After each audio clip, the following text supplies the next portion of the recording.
Back to order, folks. It's 1:30. We'll gather some folks as they come. We got the head of ag here.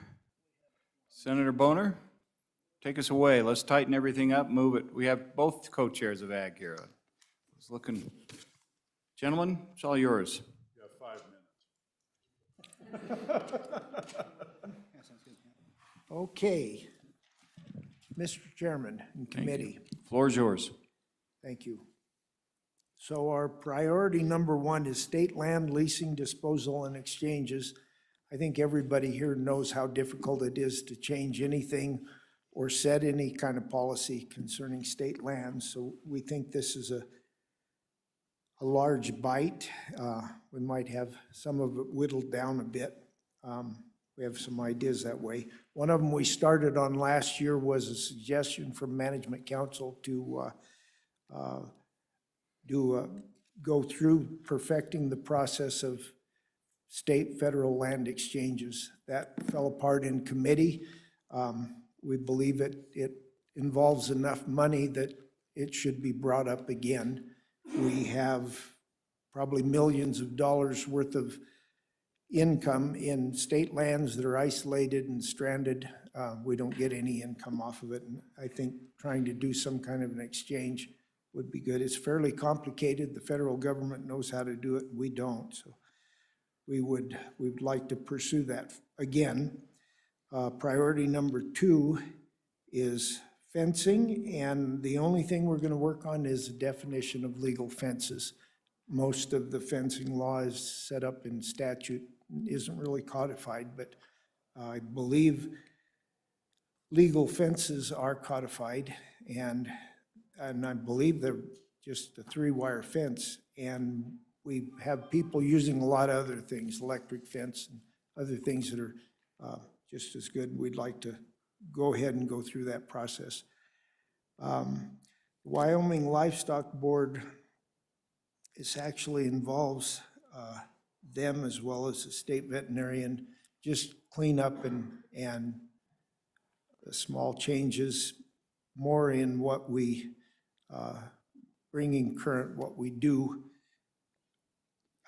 with the statute. Things have changed a bit, and they had some cleanup things, and that's all that would amount to. And what is for? Veterinary technicians, this is an interesting one because we're not just sure what they want to do. So we'll bring them in, talk to them. It was brought up by them, by vet techs, and we'll see what they wanted to do. We think that it may be that they wanted to have a legal process to work with veterinarians. I thought they already did because they often do. So we're not sure. We'll find out if they wanted a separate license to practice veterinary medicine. That would be a harder bill to pass, but anyway, we'll bring them in and talk with them, find out for sure what they want. And so that brings us to our number 5 priority, which is slow-moving vehicles. This is a topic that could fit either in our committee or the Transportation Committee. Certainly the subject areas within transportation's wheelhouse, but it's something that exclusively affects the agricultural committee or community. So either way, you can have the committee that really cares about the community that's affected, or you can have the committee with the expertise. So I look forward to the Management Council's input there.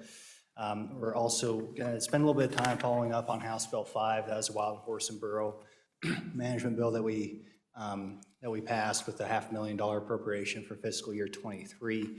Just gonna make sure those cooperative agreements are on track. It's a fairly tight turnaround time. You know, if you're looking at effectively, you want to probably have some results or something you can point towards by January of next year. So we'll be looking at potentially working with the BLM, tribes, or NGOs to help build upon the success that we've seen already throughout the state of getting these horses to a manageable level and to a legal level. Then finally, we have livestock definitions. We're going to start with a broad overview of all the definitions of livestock through our statutes. Certainly, you can see these anything anywhere from the tax code to rustling statutes. And the definition is going to vary slightly depending on the topic, and that's entirely appropriate. We'd like an opportunity to take a look and make sure everything's up to date. For example, imagine the focus would be on things like, beekeeping, or, those individuals that have a handful of chickens in their property just outside of town, those sorts of areas that could be considered livestock, but maybe aren't traditionally considered to be under that definition, compared to somebody who makes their living full-time in the livestock industry. And then, of course, we have our agency reports, kind of your standard agencies that report to our committee, with the addition of the University of Wyoming College of Agriculture. Want to make sure we keep our maintain our working relationship with that part of the University of Wyoming, as well as the Wyoming Business Council. As a significant topic of our discussion in the past interim, I have to say that learning the history of the way the Business Council was supposed to be supporting agriculture and how that was completely decimated in the previous administration, and there's a lot of rebuilding that we have to do there. The fact still remains that Wyoming is one of the few Western states that doesn't have a dedicated ag business entity within their Department of Agriculture. We expect the Wyoming Business Council to do that, and they're just in the process of rebuilding their ag program. So we still want to maintain that relationship with the Wyoming Business Council, because frankly, we went back and forth whether we're going to take about 5 employees and however many millions of dollars out of the Business Council and put it back in the Department of Agriculture for economic development. So we definitely want to maintain relationship with the Business Council and recognize the good work that they've been doing, but boy, we're going to have to completely rebuild that program. So we're going to continue to work with them. Very good. Thank you, gentlemen. Agree with you. We got a lot of folks dipping their toe in the world of agriculture with a set of bees or chickens. That's a changing world, so we need that defined, and that your number one priority, very interested in that one. So with that, council, any questions for our two co-chairs? Go ahead. I've talked to the co-chairs on this on priority number one. There's really 4 topics that are included in that. One of them's leasing estate lands. The other one is looking at the existing policy as far as the amount of acres retained. And then the third one is the possibility of disposing small isolated. And the fourth one is you got the examination of land exchanges. And that's a pretty aggressive policy, Mr. Chairman.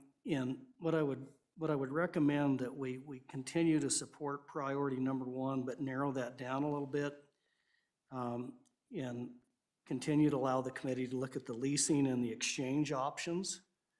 And part of the rationale for that, Mr. Chairman, is there's been an ongoing discussion for a year or so right now on looking at these isolated, disposing these small parcels. And so I think that can happen without the committee taking up, spending a lot of time on that. And what I would anticipate that visiting with the Office of State Lands, that we will bring that back if there is a proposed piece of legislation to do that.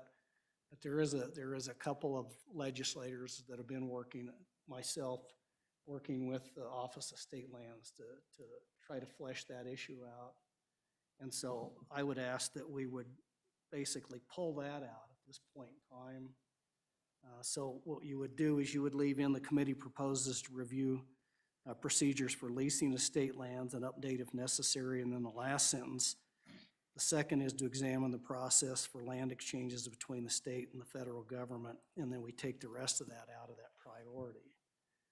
I think we're going to get there already, but there's been ongoing discussions with Office of State Land that I think will expedite that process. And that's, Mr. Chairman, that's okay. my motion would be. Go ahead. Motion moved and seconded. Further discussion? Yeah, Mr. Chairman, I don't know if I'll vote for it, but so Senator Hicks, it would seem to me, even if there's work going on, you're going to have to get buy-in from a committee.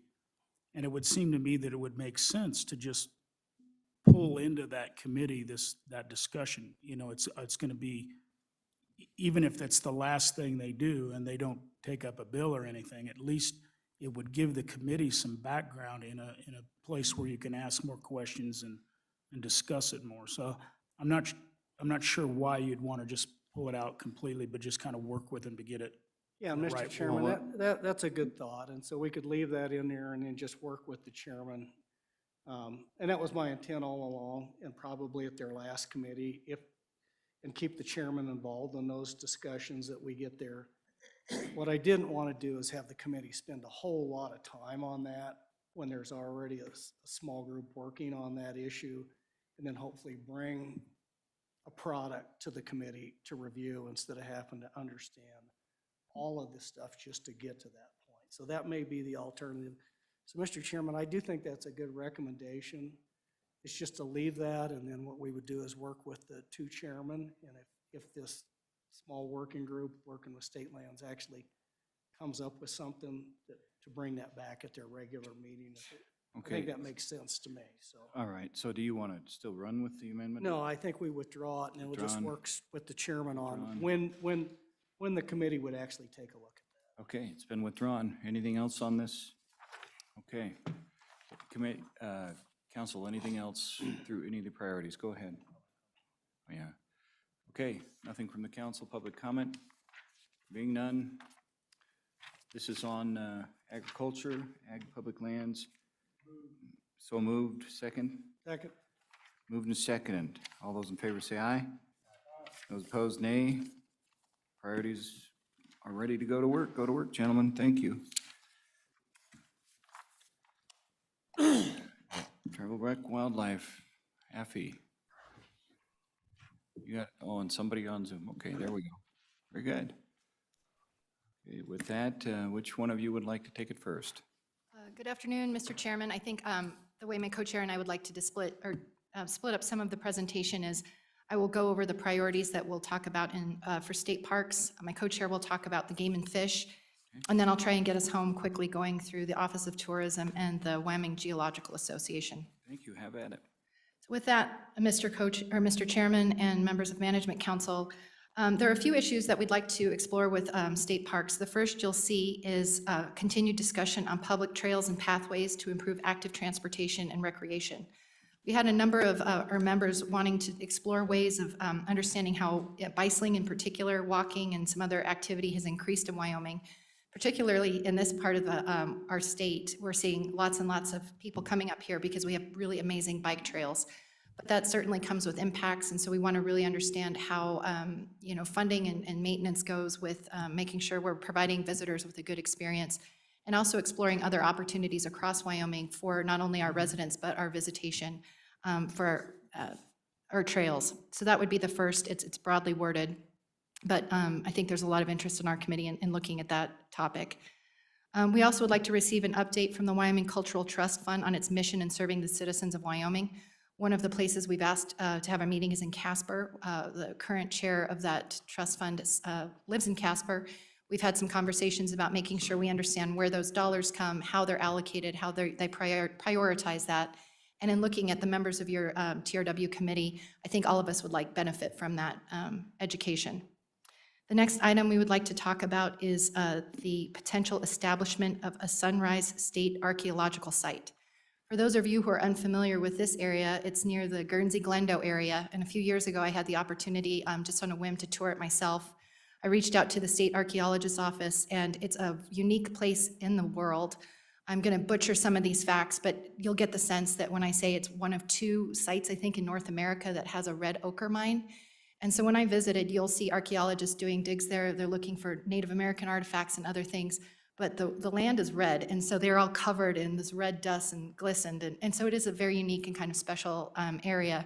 So we'd like to understand what it would mean to include that as a state archaeological site and just get a better understanding of what's going on there. And then finally, we also would like, one of our proposed meeting locations is in Thermopolis. Lots of work has been done with Hot Springs State Park. A lot of our committee members are unfamiliar with some of those conversations, and so at the request of Representative Winter, we decided to include this on there to make sure that we're not letting off the gas too much when it comes to trying improving the visitor experience at Hot Springs State Park. One thing I'd like to conclude by adding, as I make the presentation for Wyoming State Parks, I've told you what's on the list, but I want to tell you a little bit about something that's not on the list. And that has to do with an issue concerning the Via Ferrata in Sinks Canyon. For those of you who are unfamiliar with what's been going on there these past couple of years, there was an effort by state parks to revise their park planning document. And I think the last time it had been revised or written was in the late 70s. So a few years ago, state parks said, how about we bring some stakeholders together, the community, and let's, come up with some ideas on how we can improve on Sinks Canyon. One of the ideas that was thrown out there was implementing something called a via ferrata. It's an Italian term, and it basically is, I think, metal spikes added to a rock face wall. What we've heard and what we understand of it is it allows for, people with disabilities, kids, and other people maybe don't have easier access in climbing to maybe have that ability. Our understanding was that state parks held a number of meetings and decided to proceed with including the via ferrata in their plan. But last year we heard from a number of groups saying that they oppose the via ferrata in Sinks Canyon.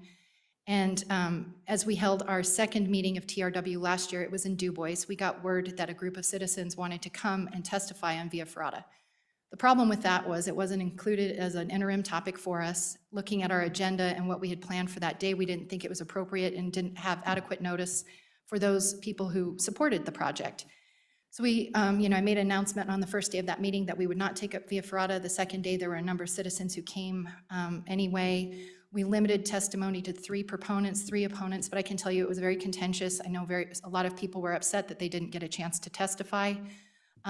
So at that meeting on that second day in Du Bois, I asked committee members, do you want us to go back to Management Council, ask for the via ferrata to be included as an interim topic, and then if we're going to do this, it's only fair for us to fully understand what's going on. We need to have state parks there to explain the process, how many meetings they had, what kind of notice they provided.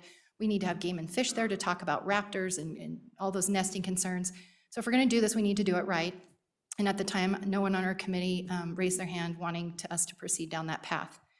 So here we are today. This was made, Senator Case asked that we look at management processes, things that state parks do.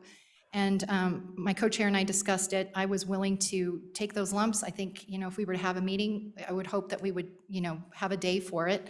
But I suspect that we would hear a lot of people who are for it and against it. And so in discussing that, I was willing to take those lumps. But my co-chair was very adamant that to what end was her question. What were we hoping to accomplish? Were we going to stop the project? All of those kind of things. So reflecting a little bit on the kind of the will of the committee that we had at that Du Bois meeting, we decided to leave it off the list. So I just wanted to kind of lay that foundation. You might hear someone testify during public comment that maybe we should take a look at processes. Via ferrata again, I certainly am willing to do that if you want us to, but I would say that we would need another meeting day. I think we would need to, to accommodate the public, probably need to meet in Lander or Fremont County. So that's why it's not on the list, but I just wanted to give you kind of my perspective on the background of that particular issue and why it didn't make the list. Thank you. Appreciate the background. I'll switch over to your co-chair on another topic, or? Thank you, Mr. Chairman. Yes, our priority number 2 is Wyoming Game and Fish. Committee will receive updates from your Wyoming Wildlife Task Force, possible legislative changes if the task force proceeds with changes to the preference point system for the big 5 species. We are currently in discussion about that issue and the possibility of a weighted bonus point system. So it's a highly technical issue. It would require a good bit of time from Game and Fish to educate the committee on that. Also, the committee will consider avenues for improving resident draw odds in hard to draw hunt areas for elk, deer, and antelope, as well as exploring management and control strategies for elk populations. That too is a very big issue. Our elk numbers have exceeded the resource in many parts of the state, particularly on private property. And so it's become a very big issue, especially in a drought year. So it would take up a good bit of committee time as well. We will also receive updates on disposal of wild animal carcasses within townships and cities. This is an issue that this committee took up a couple of years ago, but chronic wasting disease continues to be a problem, and it's important for the committee to get up to speed on that and what sort of opportunities we might be able to explore to help with removal of and disposal of those carcasses. And then lastly, our committee had plans to take up fish hatcheries and to explore one of those facilities during the previous interim, but we ran out of time. And it's an important issue for the committee to take a look at our fish hatcheries and our rearing stations and how they support our quality of fishing and native species fisheries management. And those are our priorities with regard to game and fish, priority number 2. Thank you. Any questions on that? We're switched. Let's continue on then. Who has tourism? Thank you, Mr. Chairman. For the Wyoming Office of Tourism, we've been receiving continued updates. We'd like to continue to do that with the Office of Tourism. Along those lines, you'll recall that a few years ago, we passed some changes to our lodging tax. And so I think there was some question and confusion over, how the agency has switched over off the general fund, how they've got this revenue, what their intent was, and how they wanted to spend it. I know they were asked a lot of questions during the Appropriations Committee meeting about whether or not they had coordinated with TRW, and we hadn't done that work simply because we like most committees, we don't generally get into those kind of details. But we want to make sure that going forward, we check that box so we fully understand how that's their appropriations requests are going forward so that we're prepared. Thank you. Let's keep moving. We're going to come back to all of these. Who took on Geological Association? Thank you. And the final thing on our list is actually a little misnamed. It's a new entity that we don't typically work with, so I apologize. Our understanding is our primary agencies that we'd be relying on, this Geological Association is a private entity. We'd be looking to work with the Wyoming Geographic Information Science Center, Wyoming ETS, as well as the Wyoming GIS Advisory Board. And it's come to our attention that there is something called the plane coordinate system. This has nothing to do with aircraft. This has to do with land. And so as it was explained to us, you can imagine back in the 1860s when our country was surveying the West, they were using some pretty rudimentary tools to do a lot of that survey work. But they started establishing certain boundaries, things that, this is federal land, this is state land, this is private land. And a lot of our agencies, both at the federal, state, and local levels, we see those boundaries and we accept them as true and we move on. And anytime we do an adjustment on the surveys, we just think that impacts us. And so what we've come to understand is that scientifically, this shouldn't be a shock. There are much better ways of surveying land.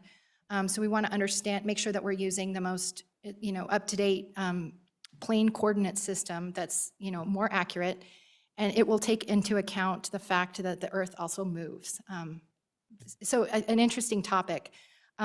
This could have some profound implications across the state of Wyoming. There might be some areas where the boundaries are off and you might have tax districts that are off, that you might, all kinds of things. And so, I want to assure you that this is just kind of our first scratch at understanding what's going on out there, making sure we're using the right technology. And, but also wanted to make it clear that this might be something bigger for additional committees and additional looks at in the future, especially if we've got boundaries that are significantly off, affecting tax rolls, affecting landowners, that kind of thing. Thank you. Those are our topics. Thank you. What's it do to legislative districts? It's all right. Yeah, won't go Okay, there. No comment. 10 years. Tuesday, everybody's a little raw still.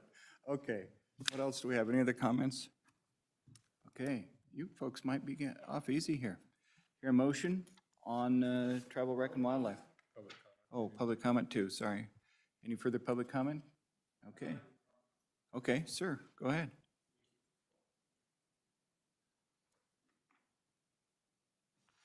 Thank you very much, Mr. Chairman. Cale Case, Wyoming Senate. I'm from Lander. I'm part of a group called Sinks Canyon Wild. And this is a group that has been involved in the discussion of the plans for Sinks Canyon. And during the interim, a bunch of people from this group went to a TRW committee meeting to try to complain about the process that the state parks were using to decide the future of Sinks Canyon Park. We had lots of criticisms of the process that was used. The main criticism, Mr. Chairman, is it was a very restrictive process, and it involved use of a kind of an echo chamber. The parks establishes friends groups at different parks around the state to work with the Department of Parks, and so they vetted the changes proposed for Sinks Canyon with this very friendly group that they had established. It's kind of an echo chamber. And it turns out it's fairly classic across the state with all the parks. And so several of us, myself included, as well as other people, president of this group and others, proposed that TRW look at the process by which state parks engages in planning. And it's not insignificant, Mr. Chairman. The Parks has a lot of wonderful assets across the state. Some of the assets are like marinas and Hot Springs State Park, and some are more natural history-based facilities. But they have a mindset, Mr. Chairman, that's not very conducive to really getting true public input in this. And I was hoping, I had great hope that the TRW committee would take this up. And so a group of us went to speak at the public comment period of the meeting.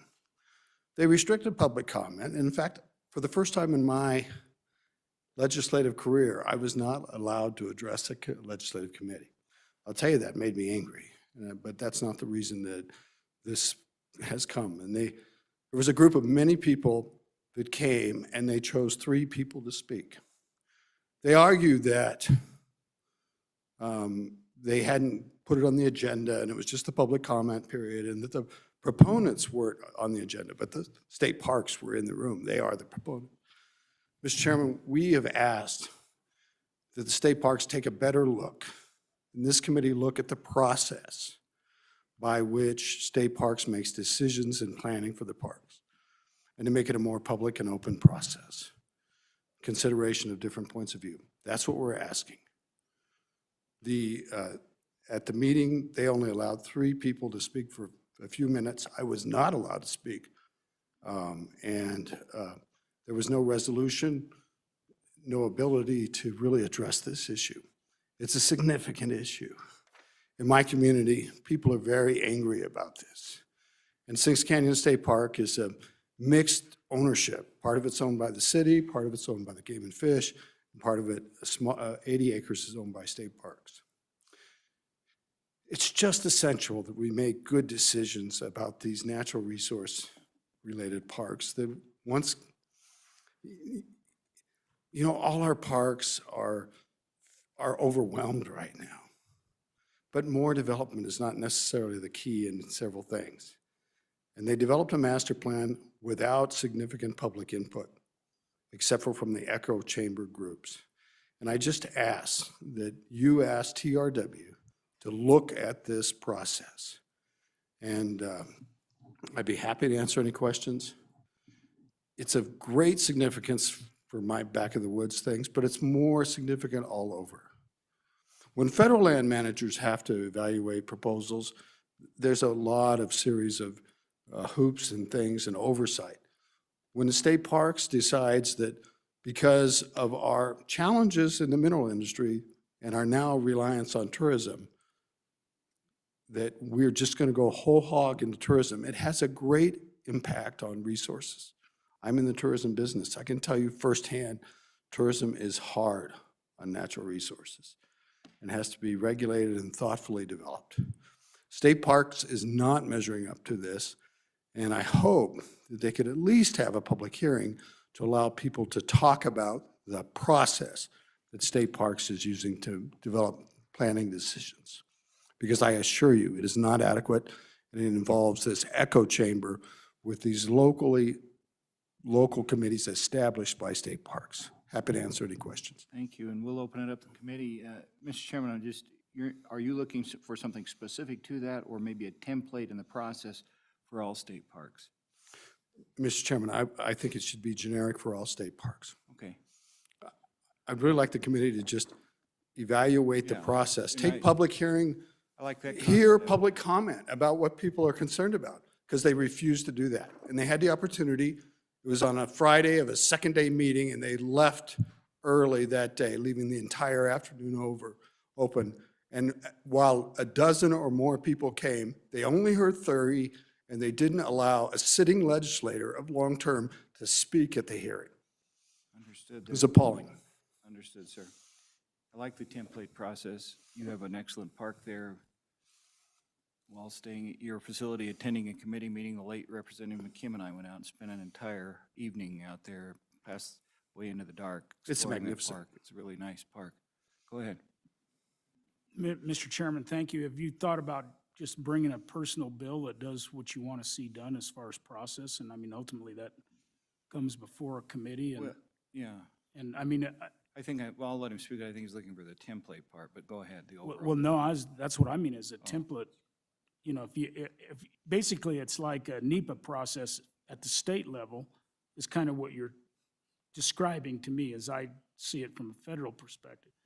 And Mr. so, Chairman, that might be overkill, but yes, sir. yeah, I mean, it would be a very light touched NEPA process, but have you just thought about drafting that and bringing it? Well, Mr. Chairman, it's an area that I just feel there's a unique opportunity. It's an issue of significant concern that the committee did not address last time. If they just spent a little bit of time on it to see what people have to say, a couple hours, let people come talk about the process and the things, then we could all decide whether the committee wants to draft a bill or whether an individual should bring a bill. But we need to get parks to the table and have these discussions. Maybe we can make it better without a bill. Okay, let's do one thing first. You have, your colleague from Fremont County wants to join us. I just found him up on the screen, so go ahead, Representative Larson. Thank you, Mr. Chairman. I guess I'd like to respond a little bit to the process part and perhaps to some of the things that have happened with the master plan at Sings Canyon State Park. I am of a differing opinion than my good senator, and whom I have great respect for, but certainly disagree with him on this process. I would share with Management Council that every legislator in Fremont County was invited to participate in the master plan process, and I only know of one that did. He's speaking to you now. And I have emails after emails of invitations out on follow-up the master plan meetings that we held here on the Sings Canyon State Park and what should be approved, that went out to legislators, to both tribes, and to members of the community involving educators. I couldn't disagree more that it's an echo chamber. We reached out, we held public hearings. Why people didn't attend, I don't know. When we made a determination and things really come to a head is when it was decided that they had moved forward with the Via Ferrata. The concern that I had as a bystander when TRW met in Du Bois was that the folks that were opposed, the Keep Sings Canyon Wild Group, are a wonderful group of people and have concerns about having a Via Ferrata.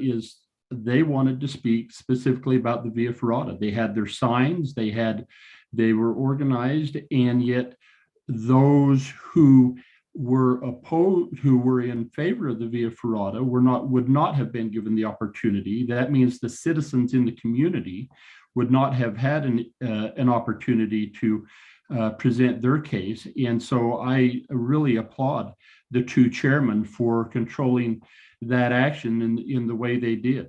I think it was very appropriate, and I think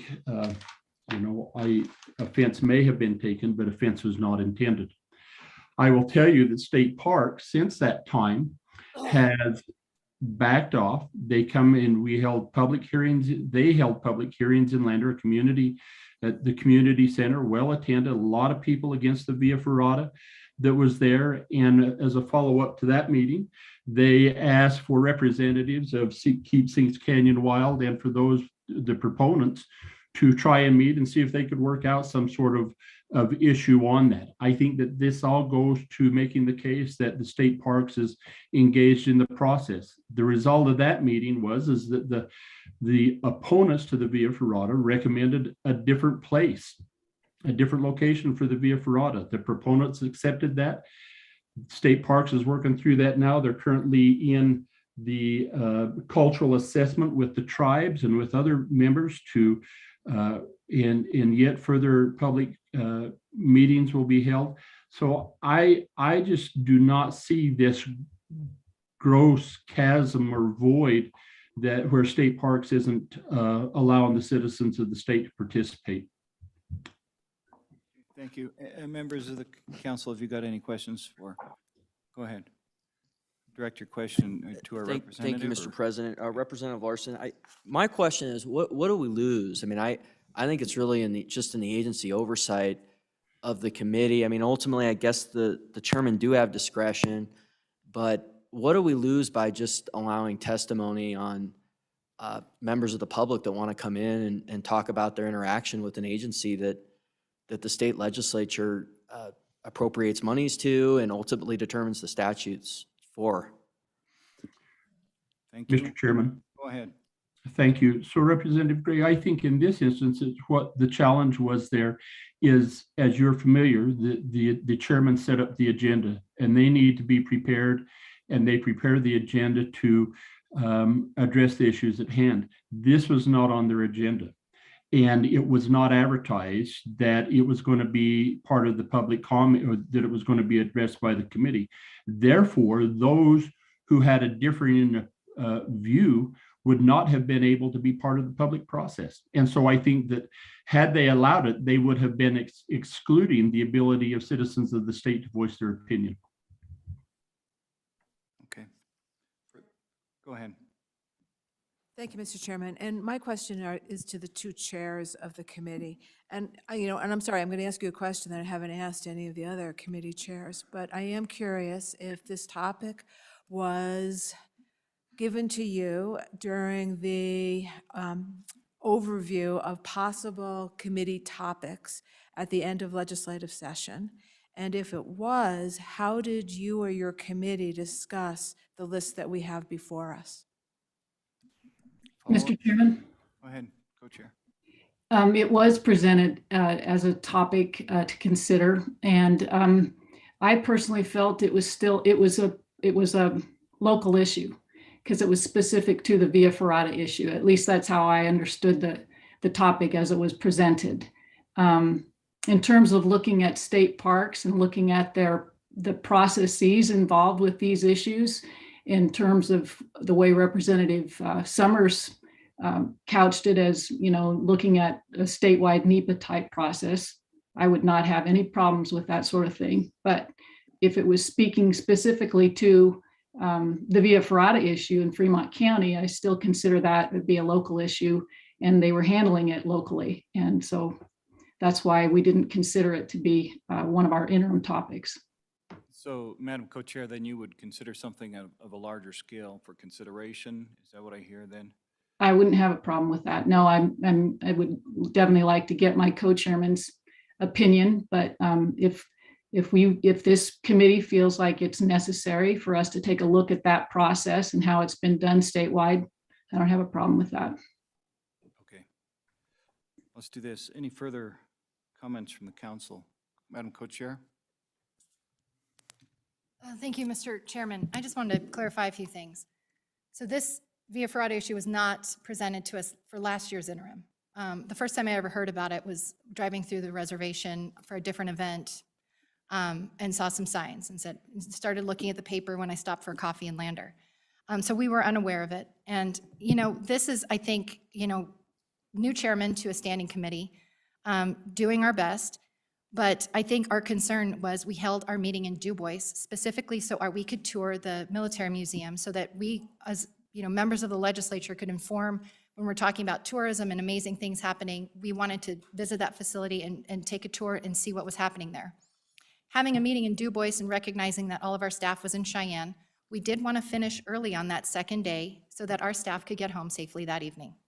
I've been to committee meetings for years, and I've seen that discretion used when we're getting to remote parts of the state. We didn't meet in Casper, we didn't meet someplace centrally, and I think the expectation of committee members was that they could go home. So our concern too was, I heard about this because we were at the military museum, and one of the staff people came up to me and said, so what's going on with the Via Ferrata group that's coming in? We heard a bus might need some place. I had no clue what was going on. So I get a little frustrated when we talk about trying to manage committees, manage expectations, and manage our time. We have a priority list. These are all issues that you're all familiar with. I've explained to you why they're important, why they're on there for us. We are coming to you asking for three two-day meetings, and it's just a matter of legislative time. I think we talk a lot about this being a citizen legislature and trying to balance our desire and love of being that citizen legislature with this growing demand of having to meet in the interim. If we're going to take on via ferrata, if we're going to talk about implementing a new NEPA process for the state of Wyoming, let me just say that again, this is going to me, a concern is we're going to have a new NEPA process for Wyoming. That's a concern. We need more time. And then what you're asking us to do is to sit there and listen and listen and listen all day on an issue, which I've asked my committee members, do you want us to take this on? 14 of us that sit on the committee, not one person raised their hand.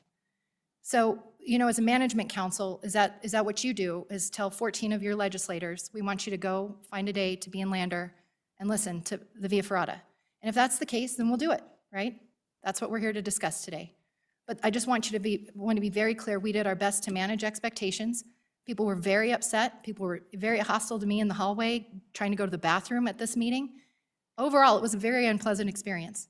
And I think the worst part of it is I have always valued the relationship I've had with my colleague sitting right next to me. This is definitely a riff in that. So something that we're just trying to figure out and just move forward in some kind of way. So if that means having a meeting, you want to pick a day for us, tell my committee to come to Lander and hear testimony, we'll do it. Thank you. To be clear then, when you discussed interim topics at the end of the session, there was no interest from the two committees, For the this joint committees. For this upcoming session, Right. no one spoke Okay. during the meeting in favor of wanting to take this on. All right, that's what I wanted to hear. Where you were when you left the building. Is there any desire of this committee to step back in? Yeah, just a sec, let me just check, okay. Go ahead. I was going to ask whether you thought good wording on the motion would be. I'll bring the motion. I mean, I think ultimately, I think it's in the agency oversight role, and maybe it didn't play out that day the way it was supposed to, but, maybe we can correct it now, and, I'll bring a motion for discussion. I don't know if we had wording that, maybe we had a sentence to priority one or something. Yeah, I want to make sure our Chairman Case gets a chance to speak, but you've actually made the motion now, so let's see if there is interest in a second. Is there a second? Motion moved and seconded. Further discussion? No, you got to repeat it. You got to repeat it just for clarification. Mr. Chairman, I think the motion that I think he needs to do that. Representative Gray was looking for. Representative Graves, repeat your motion. Can I ask a question of Senator Case? No, I want the motion Okay. clarified first. Do you want Senator Rothfuss? Go ahead. for you? Yeah, Senator Rothfuss, it's all yours. based on what I heard, Mr. Chairman, just adding a sentence at the bottom of priority number 1, not to create a whole new via ferrata consideration, but just adding the sentence, the committee will consider the process for public input and engagement for making decisions related to state parks. Or changes to state parks, I guess would be, Agreeable with the sponsor? that would be it. That's what I heard. Mr. President, do you maybe want to put like a comma including the No, via, okay. no, I literally don't. Professor doesn't want to comment. I very Okay, specifically don't want to use the word Let's do this. via We've got or we've got a ferrata. motion.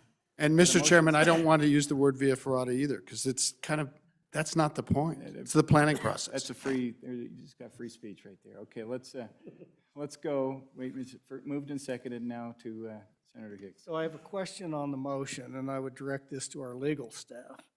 This is an agency action, as I understand it. And anytime an agency action would have to go through the Administrative Procedures Act to adopt a management plan or any of these activities, is that true or not true? And how does the APA play into an agency's decision-making process to do something like this? And so before I vote on the motion one way or another, I'd like some clarification on that. So who answers then?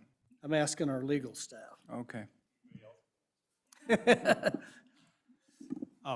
Mr. Chairman, Senator Hicks, so I think the APA in this instance, and I'm no expert on the regulations and policies of the Office of State Parks and Cultural Resources, but the only time the APA would come in is if they'd promulgated rules that laid out a process for how to review these sort of agency actions, and if they were violating their own processes, and someone may have a cause of action in that instance.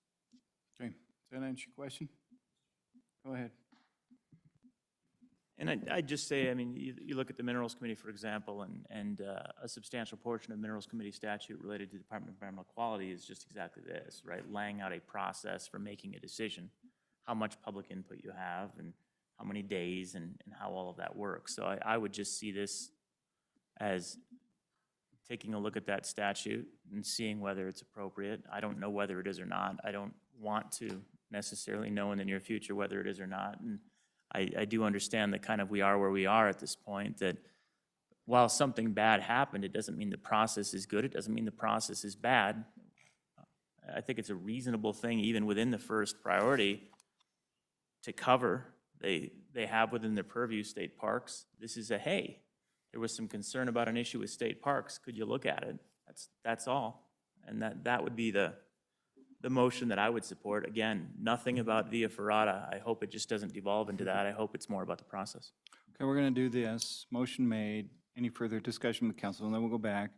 Since we give Senator Case a chance, let's give you a chance, Senator Ellis, to address this before we vote. Go ahead. Did you have something? Thank you, Mr. Chairman. I think I'm just thinking of this structurally for you, Management Council. We all have issues that are really important to us, and this is a little bit of the rub. Do you get it on the interim topic list, or do you bring a bill as a private citizen? And that's one thing that I fully, coming into this last budget session, was anticipating a private bill that would be brought and would have a hearing, and we would build in time to hear all that public comment and figure that out. There's a process for that. Individuals can bring private bills that are very, very important to them, and there's a process where the public can be involved. What we're here today to talk about is our interim priority list. And you assign members to these committees, we come up with ideas, we sit through these meetings, you do too, you sit through days of meetings. And what comes to the surface are what are priorities for your committee members. I think you will get better work when you have committee members that are engaged and passionate and want to work on fixing things like trails, that want to get updates about preference points. You're going to have great committee involvement. I caution this committee in adding something to the list that our committee really didn't have an appetite for. And I can promise you, if a private bill is brought, providing a NEPA process for state parks or whatever, prohibiting the via ferrata, it will have a hearing and committee, and the public will have a chance to participate in those hearings. Okay. This is about interim topics to me. Back to the council. Any other comments? We got a motion, amended motion. Go ahead. I'd just say the nature of the motion was not to try and be onerous. It was exactly consistent with the co-chairman's suggestion of specifically what she would feel comfortable doing. So when I heard that, I thought, well, that seemed like it met the interest, and that would be a good approach for the interim. Again, not getting specifically into via ferrata. And with regard to an individual bill, again, some things work well for individual bills, but when you want to bring in a state agency and explore a topic and have the opportunity to have time to do that, in my experience, the interim is a lot better. And I don't deal with state parks, but I definitely deal with Department of Environmental Quality and some other departments pretty frequently through minerals. I wouldn't want someone to bring a bill like this about a Department of Environmental Quality process. Honestly, if that came as a committee, or excuse me, an individual bill, the first thing I would say is, oh, please, can we put this to the interim so that we can actually have an appropriate hearing process, since this is down the center of the plate of what an agency does, and we need to make sure that this is appropriately vetted. So to me, not everything is well suited for an interim, or excuse me, for an individual bill, and having an agency come in is more appropriate for the interim, in my view. But again, it was consistent with and I'll withdraw the motion immediately if the co-chair doesn't want it either. I mean, if there's no interest on the committee, that's not going to go Whose well. motion? Let's go back. Let's do this before we vote. You originated the motion. He seconded. Are you staying with the motion? All right. Would you repeat it before we vote? Can you repeat it? Please, thank you. Sorry, thank you, Mr. President. Yeah. Mr. Chairman, the language was to add an additional sentence at the bottom of priority number 1. The committee will consider the process for public input and engagement for making decisions related to changes to state parks. Okay. I sense the committee knows where they're going to vote individually on this. All those in favor, say aye. This is the amendment. Aye. All those opposed? No. Ayes, raise your hand. Noes, raise your hand. Failed. Thank you. And just for the record, we have two wonderful senators sitting in front of us, and so I just hope we can mend the rifts and work together because you're valuable to the process, both of you. Thank you. Thank you. All right. Any other amendments as we go over these priorities? Any other amendments? Okay. Make a motion on the, go ahead. Priority number 4 seems inappropriately named, and Senator Ellis mentioned that. It just might be handy for the public if the name were correct. So Wyoming Geographic Information Systems, or something to do with geography, or what would that be, Senator Ellis? Thank you, Mr. Chairman. Senator Rothfuss, how about the Wyoming Geographic Information Science Center instead of the Wyoming GA, or the Wyoming Geological Association? Sounds good. I'll make a Make a motion to motion. change it to Second. what she just said. Second? Everybody knows what they're voting on? And then, Any Say it one further more time, discussion? Senator. I apologize. betcha, Wyoming Geographic Information Science Center Okay, and other agencies. all right. Just for the title of priority number 4, that was all. Okay, motion made. Any further discussion? All those in favor say aye. Aye. Those opposed, nay. Motion passed. Go ahead. So, Mr. Chairman, I do have a question on this. I mean, to receive information is one thing, so I assume that the committee has no intent of drafting legislation on this, because this is opening up a huge can of worms that I'm not sure. I mean, the BLM does their surveys, engineers do their surveys, and so now we're gonna do some kind of statewide. I'm wondering where this goes and how many people it affects. And I mean, there's a long history of surveying. I mean, it goes back to the chains that were elongated as they drug them along the trail. And those still stand today if you can find those rocks. So I worry about where this is headed until the good engineer in the back there tells me it's okay. Fair enough, Mr. Chairman. No, I think you're absolutely right, which is why I really want to preface this by saying we just want to I think this is our first attempt at starting to understand this. I think other committees and other agencies, I think more people will need to look at this down the road. I don't think we're trying to fix anything by putting it on our list, other than maybe looking at what kind of surveying tools are out there and making sure that we're using the most appropriate plane coordinate system. We have a lot to learn on this. I'm not conversant in this, but you might see legislation, but I don't think it'll be broad and, trying to resolve any disputes that are out there. But I think you might see a bill, but I don't think I think this is one of many conversations we need to be having in the years. This could be a big issue. Okay. Does that answer your question, sir? So, Mr. Chairman, I know I won't succeed, but I'm gonna make a motion to remove priority number 4 from this list. Is there a second? No second. Motion dies. Thank you for bringing it up. Let's move back to the overall work of Travel, Rec, and Wildlife and their priorities. Is there a motion? Second? Thank you. Moved in second, Travel, Rec, and Wildlife, their priorities move forward 1 through 4. All those in favor say aye. Aye. Those opposed, nay. Motion passed. We are on to corporations. Thank you, Madam Chair. Want to move something in there? Mr. Chairman, so I reached out to Tribal Relations, Select Tribal Relations, which one chairman is right here and one chairman is online. And I thought we could get them do that. taken care of, if that's okay. Sorry, Thanks. Chairman Swanitzer, but Well, that warmed you up to coming up to the seat, so. anyway, I did reach out and they were both available. So, Mr. Chairman, if there's no objection, we'll just do Tribal Relations. Let's do it. Tribal Relations, who's you, and don't you have somebody else? Oh, sorry. There we go. Okay, go ahead. Thank Sarah you. Ellis, and then Thank you, Mr. Chairman. Briefly, priority number 1 for us would be promotion of intergovernmental relationships, and to move through this memo somewhat quickly, we want to get an update and continue the work that we've been doing on missing and murdered Indigenous persons. You'll recall that the governor established a task force which produced a report which had very shocking and important information that really talked about media coverage and just how prevalent of a problem this is in Wyoming. Since that time, we've had our our Division of Criminal Investigations looking at data that formerly they really hadn't been looking at before, available through the FBI. And they're synthesizing and looking at all of that data in a very significant way. So we are excited to continue to understand, I think we're mindful of some of the challenges on our reservation, but just what kind of the public safety needs are out there. The next item is a cross-deputization of fish and game. We reached out to both of the tribes, and the Northern Arapaho came to this with this idea.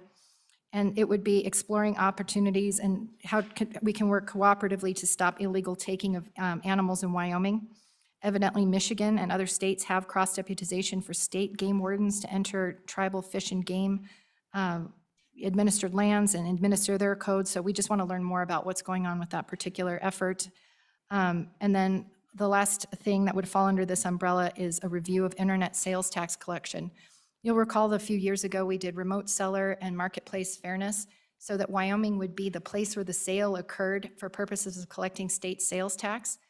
Unfortunately, if you were to do your homework and read a series of Supreme Court cases, right now the layout of the land for in-person purchases is that Native American tribal members on the reservation are exempt from paying sales tax when they're at the counter.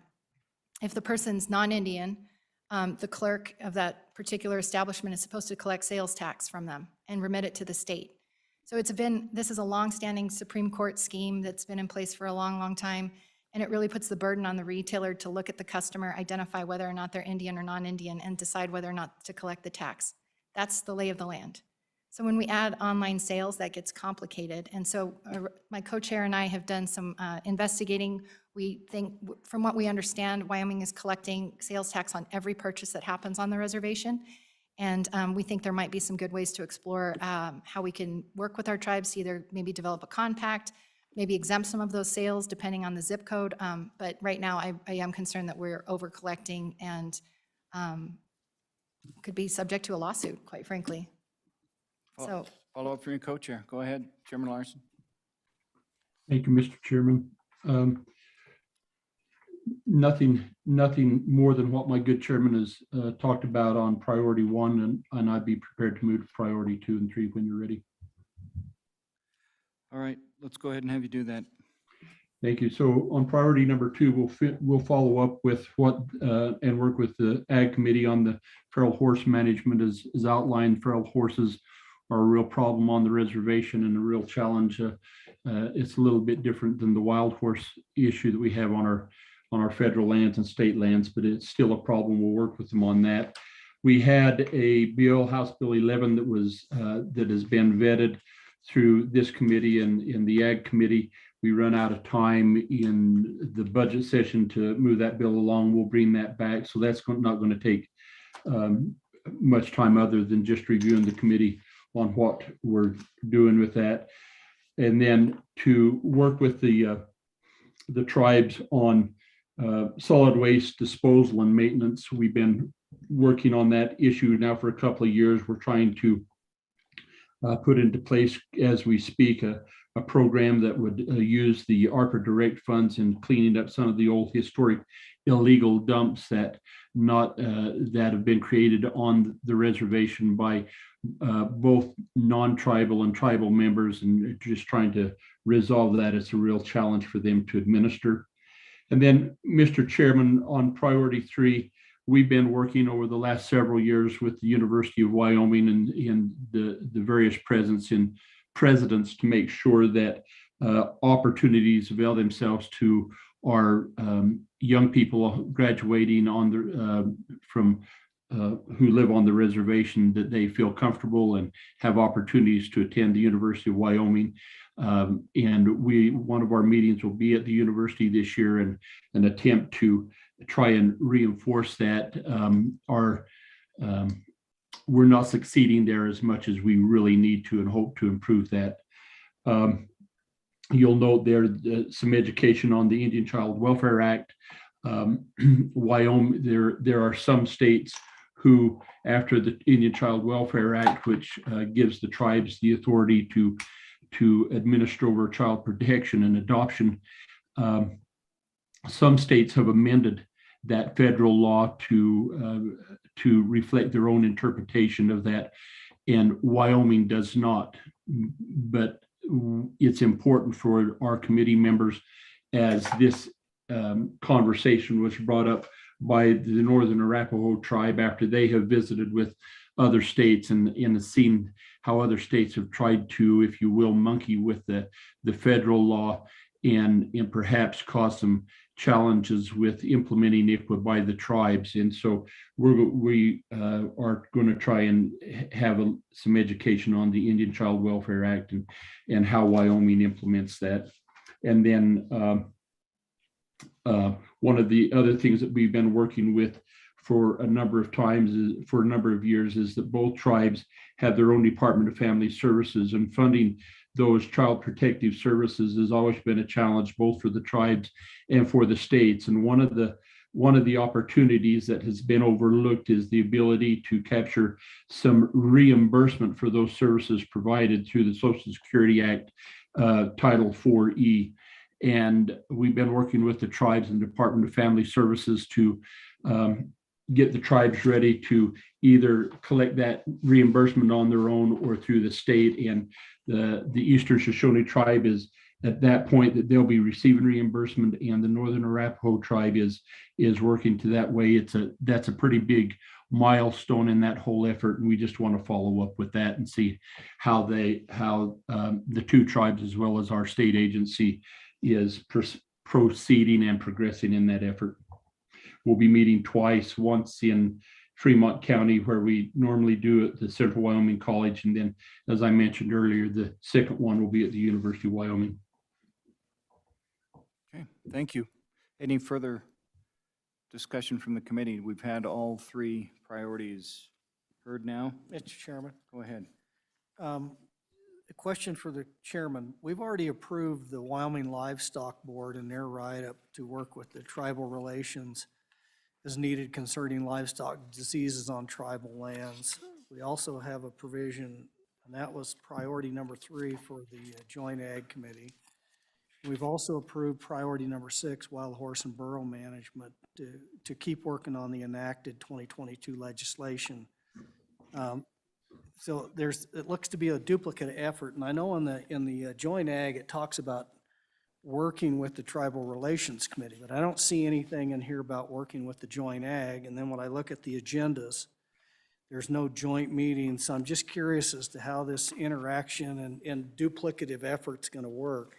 If we can just get a little explanation on that, where we've already approved those sub-topics for the Joint Ag. Co-chairs? Mr. Chairman, I would just, if we could take the brucellosis bill first. That originated with the Tribal Relations Committee, and we were just going to follow that on through and bring that back this next year. There's really no work to be done on it. I think as my conversation with the House Ag Chairman at the conclusion of the meeting is he was going to put that on their topic as a means of not forgetting it, or to not let it slip through the cracks. I don't have a problem if you want to adjust the language that we communicate that. But historically, as you recall, the structure of tribal relations, when we bring a bill forth, then it has to go through a standing committee. And that's how I would assume that this action would take place again, is we'd bring forth this bill, review it. When it comes to the session, then it's going to be referred to that standing committee again, and they'd have the opportunity, as we did this last session, to work with them in trying to make sure that the bill's clean. On the feral horse component of it, kind of I think the intent, I think for me and my chairman, was to just take testimony from the tribes that we have been for the past couple of years on this challenge. Senator Ellis? Thank you, Mr. Chairman. I just would add that the bill that he's referring to was introduced this last budget session. It ran against a time deadline on the House side, and so it failed to advance. But before that, even in the interim, we did take it to Agriculture and presented it to them, and they vetted the bill at that time, and we're very aware of what the bill did. So this is just picking up on work that's already been done. If you want to add language, you can. I just, I struggle with these meetings because I think these are guidance documents Of course, we're going to coordinate with the Ag Committee. We're not trying to do anything nefarious. But add language don't, but we'll take it to Ag again and make sure that they're still fine with the bill. Senator Hicks, do you have some guidance? Yeah, Mr. Chairman, it wasn't, no time trying to insinuate that there was anything nefarious. When we have two committees doing the same time, it takes a lot of staff time to do that. I just want to make sure that we're having a efficient process and that we're getting the same testimony and make sure that we're not wasting a lot of committee time and staff time with the duplicate process. So that was the intent, just to make sure that we're not duplicating exactly, going to take public testimony from two different committees on the exact same topic in different places, so. So at this point, you're not amending then? No, I wanted to know what was going on, because we've already approved almost identical stuff in the Joint Ag Committee's budget. Now, if we approve this, is there going to be two separate committee meetings hearing on the same exact topic? And that's what I'm trying to get to, Mr. Chairman. Thank you. All right, you've heard the priorities of Select Committee on Tribal Relations. Ready for a motion? Is there a motion on Select Committee on Tribal Relations and the priorities? So moved. Second, moved and seconded.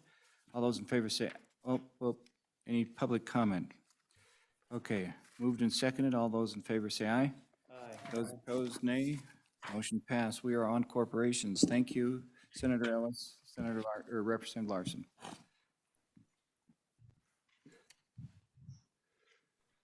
Corporations, we have Representative Swanitzer. Now it's real this time, I promise, Senator Representative Swanitzer. It's real this time. Welcome to both. Who's taking the first on corporations? Go ahead. Oh, thank you. Good afternoon, Mr. Chairman, members. First, my apologies for missing legislative facilities tech process. I understand my good co-chairman did a great job. Here today to talk about corporations interim topics. As I think you're all aware, the last year we significantly delved into not only redistricting, but lots of election issues.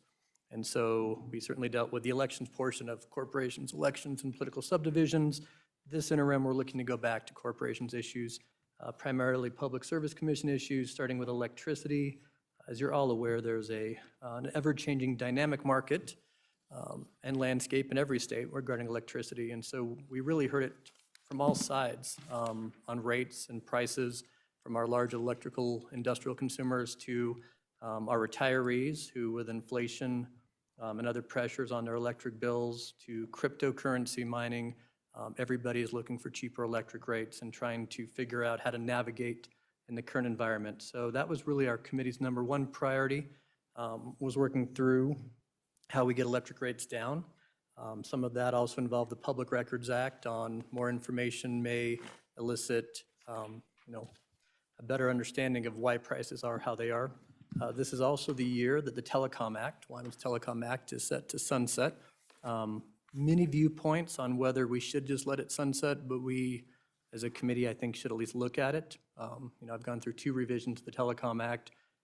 I would probably agree it is time to sunset in its entirety, but there are some issues that are outstanding that we should make sure we have a kind of a soft landing and understand the effects, especially to our very, very rural Wyomingites who do receive some benefit from that Telecom Act and the subsidies it provides for people who live 20 miles from town on helping pay their phone bills.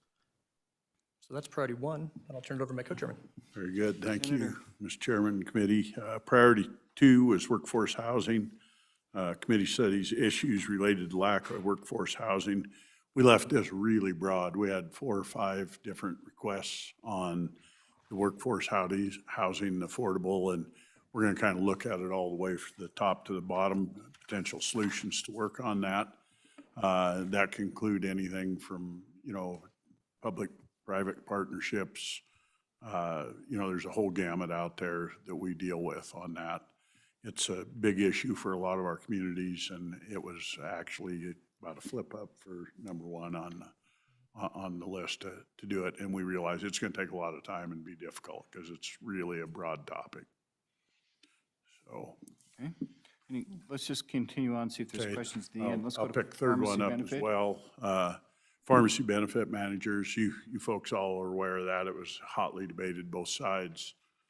Bill didn't make it out the committee had requests to pick it back up through this committee, flesh it out further and come out. And I'm sure it's going to come with a bill draft, but it's obviously that's a hot topic and it's out there, it needs dealt with, and the committee's had picked It it up. makes me cranky that he tried to. Whoa, whoa, hold it. The management. team. Representative Larson, we're still picking you up. Okay, continue. Yeah, Can we go into executive session if we're going to? we were almost in an Okay. executive session. Continue on. Do you want to pick liquor laws up? And so priority 4 is liquor laws, and I'm sure you've heard it from your constituencies.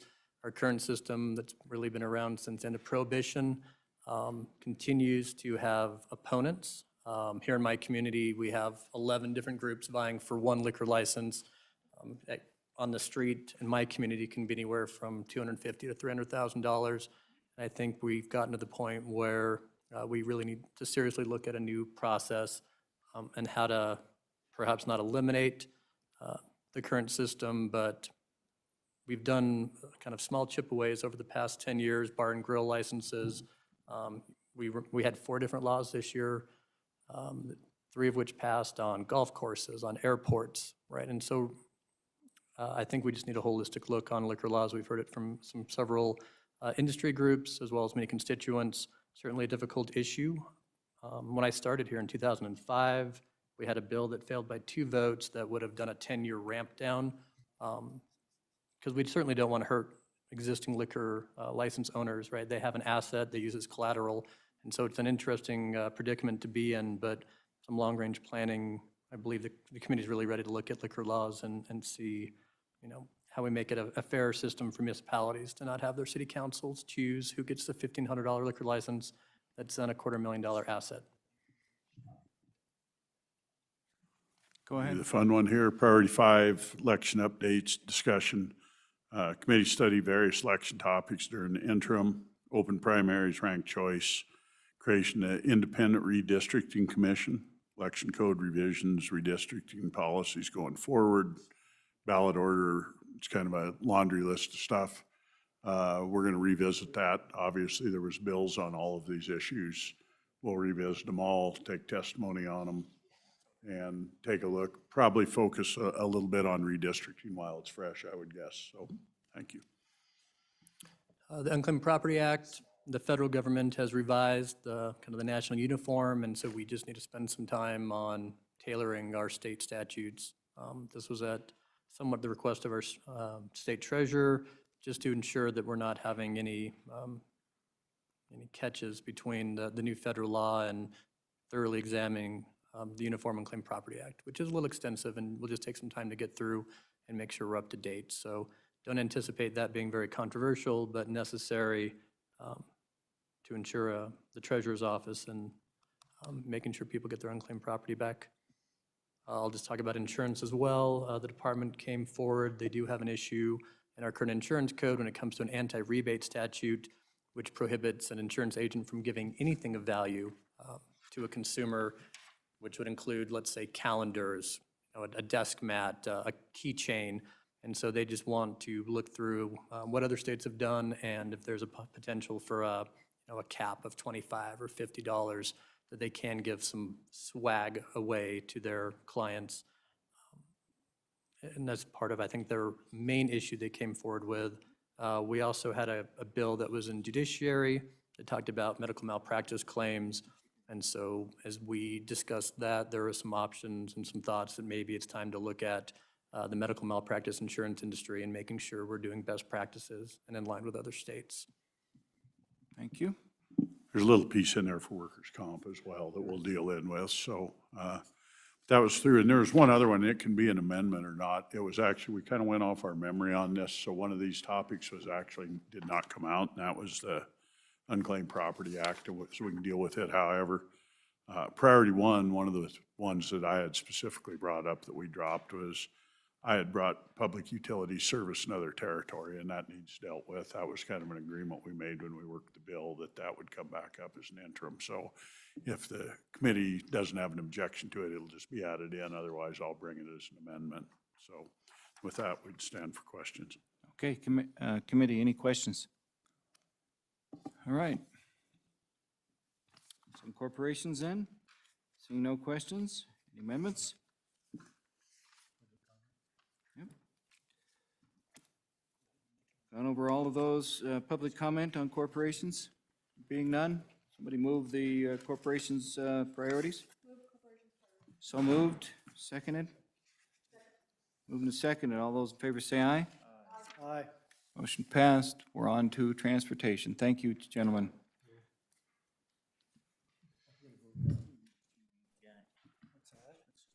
Did you want to vote no? Yeah, but I did. Oh, okay.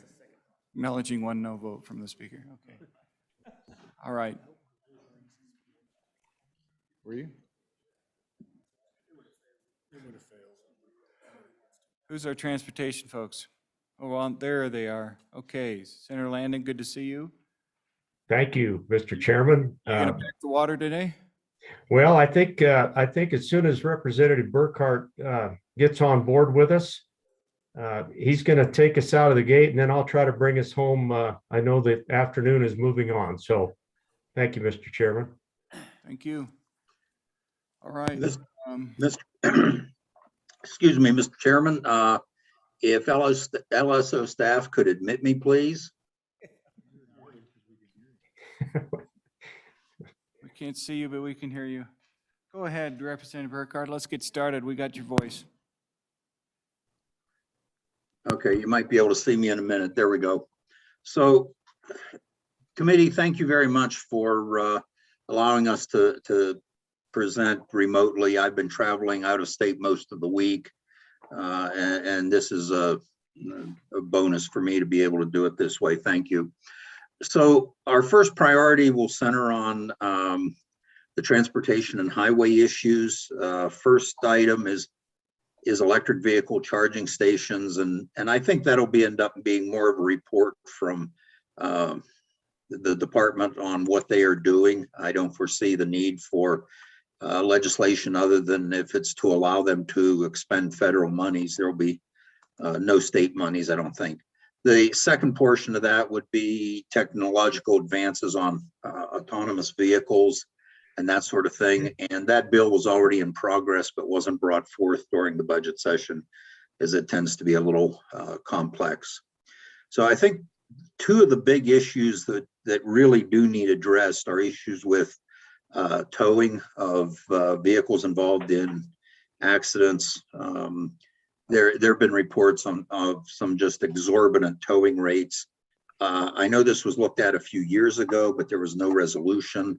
So hopefully we will come up with a process to make sure anybody who needs a vehicle towed has the ability to do that in a straightforward and upright manner and with reasonable cost. The other one is right-of-ways on the highways. There was a bill that did not get through last session.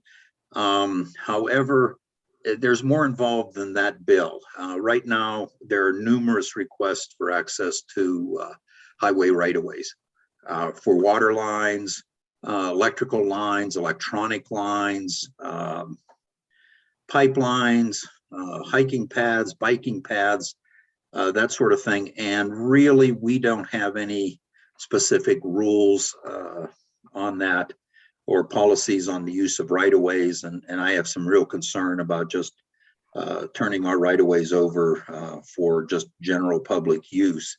They exist for a reason, and we need to make sure we know what we're doing before we go allowing any access. So just a few organizational improvements on public safety, communication. That's kind of a catch-all topic. The other one is implementing, look at implementing or what it would take to implement high occupancy vehicle lanes with a couple specific areas in the state that are experiencing some very, very heavy traffic problems. Next one would be the possibility of changing the interstate or alternate routes to the interstate between Rock Springs and Green River. That is the heaviest traveled portion of highway in the state of any kind. and takes a lot of hit, especially in bad weather. The hospital in Rock Springs is the only hospital available immediately to Green River, and when the highway is blocked, they don't have access to the hospital. So look at that and potential fixes there. The County Commissioners Association asked us to look for a gravel road management system, and I would imagine they will present on that. And then to look at some of the airport governance and funding. There was a governance bill up for airport districts, I believe year before last, and to go back and revisit that. This past year, we spent an awful lot of time on military issues. And so I'll let our good chairman address the military affairs issues, which will be, I think, less than they were last year. Senator Landon. So, Mr. Chairman, thank you for that. As the co-chairman said, we did spend even an extra day and develop legislation that went through after the last interim. And so this time around, we will not delve that deeply into military affairs. We do have an issue that has continued to exacerbate, and that is the ability to recruit and retain our Wyoming National Guard members. And so we're going to take up that issue at your tip of the hat to see what we might be able to do to help our military department on that front. Also, try to examine any active duty reform benefits, and some other issues there. The military is going to take a little bit of a backseat to lots and lots of highways and road issues. And so that kind of covers what we're intending to do on the military front. We'll have a report from the Wyoming Veterans Commission. We do suggest and hope you'll support the committee going up to Buffalo for about a half a day so that we can tour the veterans facility up there. The skilled nursing center is due to open here soon, and I think it would be helpful for this committee to be up to speed and know what the issues are up there. So that pretty much covers the military front. Thank you. So, Mr. Chairman, our third priority on statute review, and I think you'll hear some familiar items here as some of the other committees mentioned some of these. First would be to look at off-road recreational vehicles, safety equipment, insurance, and that. They're becoming much more prevalent, that you can use them on streets with limitations, and to look at those. The next one being highway patrol, especially compensation and moving expenses. There were some budget amendments proposed on that, which did not go through, and I think we need to learn more on those matters with the patrol. One of the big ones is licensing of vehicles. It appears there are a number of companies in the state licensing vehicles in the state to the west of us because they have a low trailer licensing scheme, and it's a permanent scheme. So they're licensing trailers in those states rather than licensing them here. And we need to understand the extent of that and the impact it has on Wyoming. Emergency medical dispatch. I know there's money in ARPA for that, and we just want to understand what is there because, again, we get requests to put more burdens on the dispatchers. And then the last one there, agricultural vehicles, updating the requirements, the speed limits, and those sorts of things. So while some of these were mentioned by Joint Ag and by Joint TRW, they're also on our list, and we'll take them if that's the committee's preference. And then just a few military and veterans statute reviews. One is to include the U.S. Space Force where appropriate in Wyoming statutes to add it in with the other services, and then to look at suicide prevention, mental health reporting statutes. On to 4? Who has 4? Mr. Co-Chairman, do you want to get that? I'd be happy to do that, Mr. Co-Chairman, and Mr. Chairman, thank you. Sorry for the delay there. The intention that we had on priority 4 was to simply abide by our statutory duties to take reports from agencies, state and local. You'll notice a couple of issues that therein are will jump out again. We'll hear about WyoLink again and from the county commissioners. But these are just very few of these, I think, would result in any legislation. But I do think that it's important for the committee to stay up to speed on all of these reporting topics.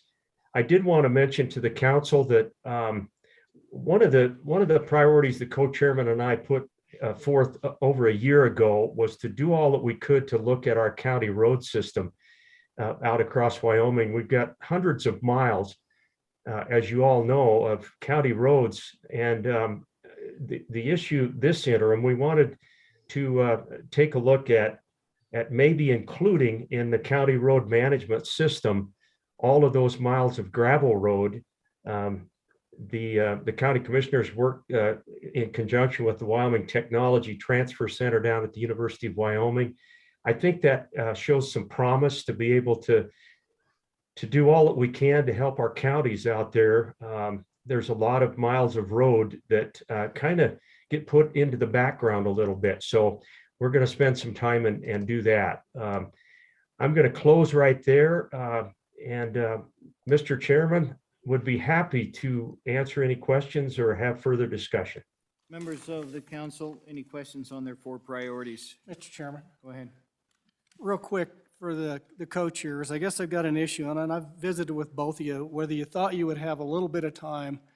You know, as I drove over here yesterday and I drive back and forth on I-80, quite frankly, it's a garbage dump. And particularly where you have these, you know, truck parking areas. I probably counted over 80 urine bottles scattered between Rawlins and Cheyenne on the side of the interstate. Actually tried to get a count on them. And is there some way that you can work with YDOT to craft a regulatory and a remediation program for the amount of garbage that's being thrown out on the state of Wyoming along the interstate? Because quite frankly, it's embarrassing to see the amount of garbage out there in the state that I love. And so I think it's an issue, you know, we focus a lot on the highways, but I think we have a responsibility to maintain the beauty of Wyoming. And I don't see that in these areas with the piles of garbage blown up against the fence and urine bottles scattered along the interstate. So would the committee have time to try to work with YDOT to come up with some type of regulatory or remediation program, or at least a plan on how we're going to address the amount of litter and garbage that gets thrown out along the interstate? Co-chairs, can you factor that into maybe priority 1? What's your thoughts? Mr. Chairman, Go ahead. if I may, I do agree with good Senator Hicks.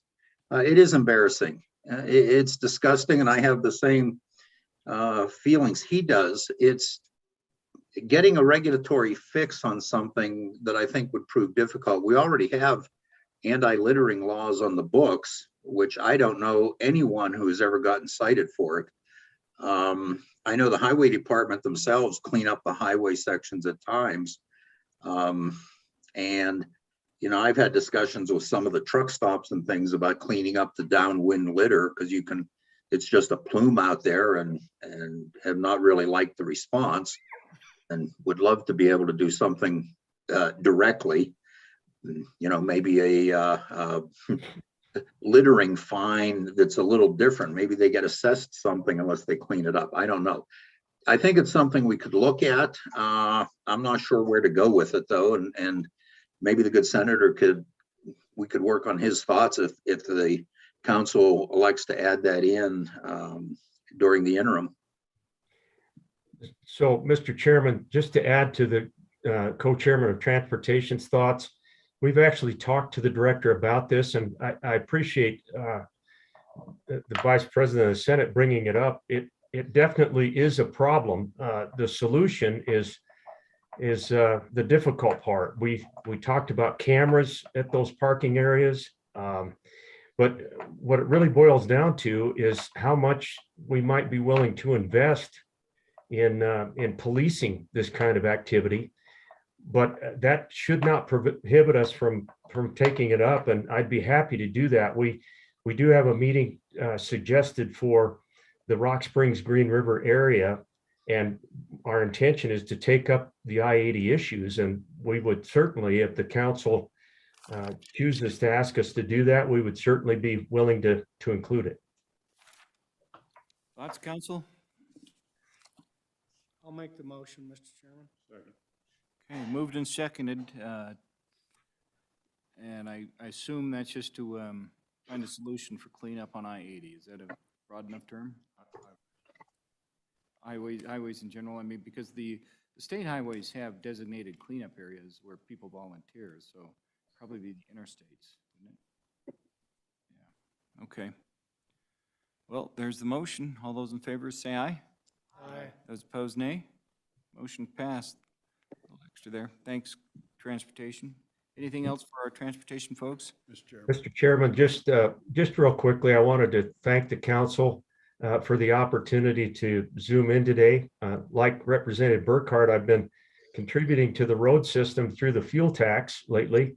Been out there on the road a lot, and it really does help us to be able to Zoom in. Appreciate your patience all day with the committees and all of their topics. Some of the passions that we share with you that we want to take up at the committee level. So appreciate all of you. Thanks. Thank you. Thank you, co-chairs. Appreciate it. Mr. Chairman. Let's have a motion on the, I've got one more.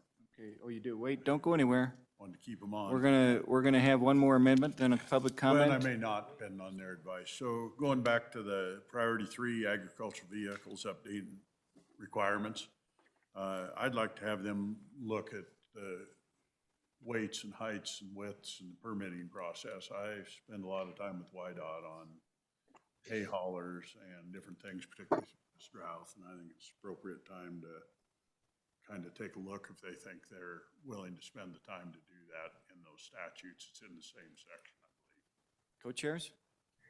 So, Mr. Chairman, I appreciate the good senator from the Northeast bringing that up. I think that is part of our intention as we look at statutory updates. I know we've got a lot on the plate, but I think that's certainly an area that we could touch on as we take a look at slow-moving vehicles and maybe some lifetime licensing on our trailers.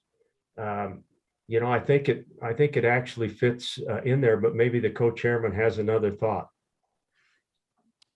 Senator, or Representative Burkhart?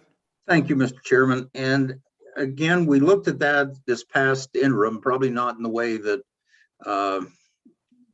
Senator Driscoll has contemplated, and had a bill to look at some of these things, increase the fees and that for large oversized vehicles, and that didn't fare well this session. And we can sure look at that again. And that was that one topic was to look at all those issues, especially with agricultural vehicles. They're limited on speed, and most of these newer tractors and that sort of thing can exceed that speed safely. So I think we can add that into that portion of our priority 3. Thank you. All right. Any further? You have something, Senator? Nope. Okay. That was a motion and seconded? I don't think it has to, as long as. All right, fair enough. We're not going to make an amendment then. And the co-chairs understand. Everybody agreeable? Yep. Okay. All right. Any further comment then? Public comment? Any public comment on transportation? Let's move transportation and its associated priorities. 1, 2, 3, 4. So moved. As amended. So moved as amended. Moved and seconded. Seconded. All those in favor say aye. Those opposed, nay. Transportation has passed. We're going to move on to. Thank you. Thank you, co-chairs. Thank you. Go to minerals, and then we'll do labor and health and maybe a quick break, maybe a break after minerals. Let's do minerals real quick. Who do we have out there for minerals, our co-chairs? There he is. Okay, Senator Anderson, do you have a friend? Let's get you started, Senator Anderson. Mr. Chairman, thank you. My minerals co-chairman is in Gillette at a job fair and will not be joining us today. So I will present our issues. You'll need First, of course, is energy issues, priority number one. And we'll be studying everything from oil and gas, nuclear, carbon sequestration, hydrogen, energy development, and of course, everything the feds do to our industries. The committee tries to stay up to date on those energy issues. And just one example of what we're trying to keep up with and trying to address, the industry does not have free access to permits. And once they have a lease, they need permits. So what you hear in national news is that there's hundreds of thousands of acres that are leased that they're not drilling on. Well, the reason they're not drilling on it is because there's no permit to drill. So they stop us in 2 or 3 different ways. So those are just the kind of things that the committee's trying to stay up with and see what they can do to help the industry in our state to prosper. So those are some of the things. We will try to achieve agreement state status from the United States Nuclear Regulatory Commission for regulating sourced materials and thorium.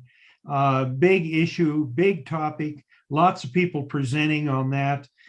This number one issue on energy will probably take a day and a half, possibly 2 days. We're not sure exactly how much we'll have out of that. My priority number 2 is Industrial Siting Act, and it's priority number 3 on your list. We will look at that industrial siting process and see if there's anything that needs to be changed with local impact assistance payments and other things in that siting. My priority number 3 is your priority number 4, repurposing of industrial sites. We've got a lot of industrial sites, including railroads and other things, not just energy related, that could be repurposed for other things in our state.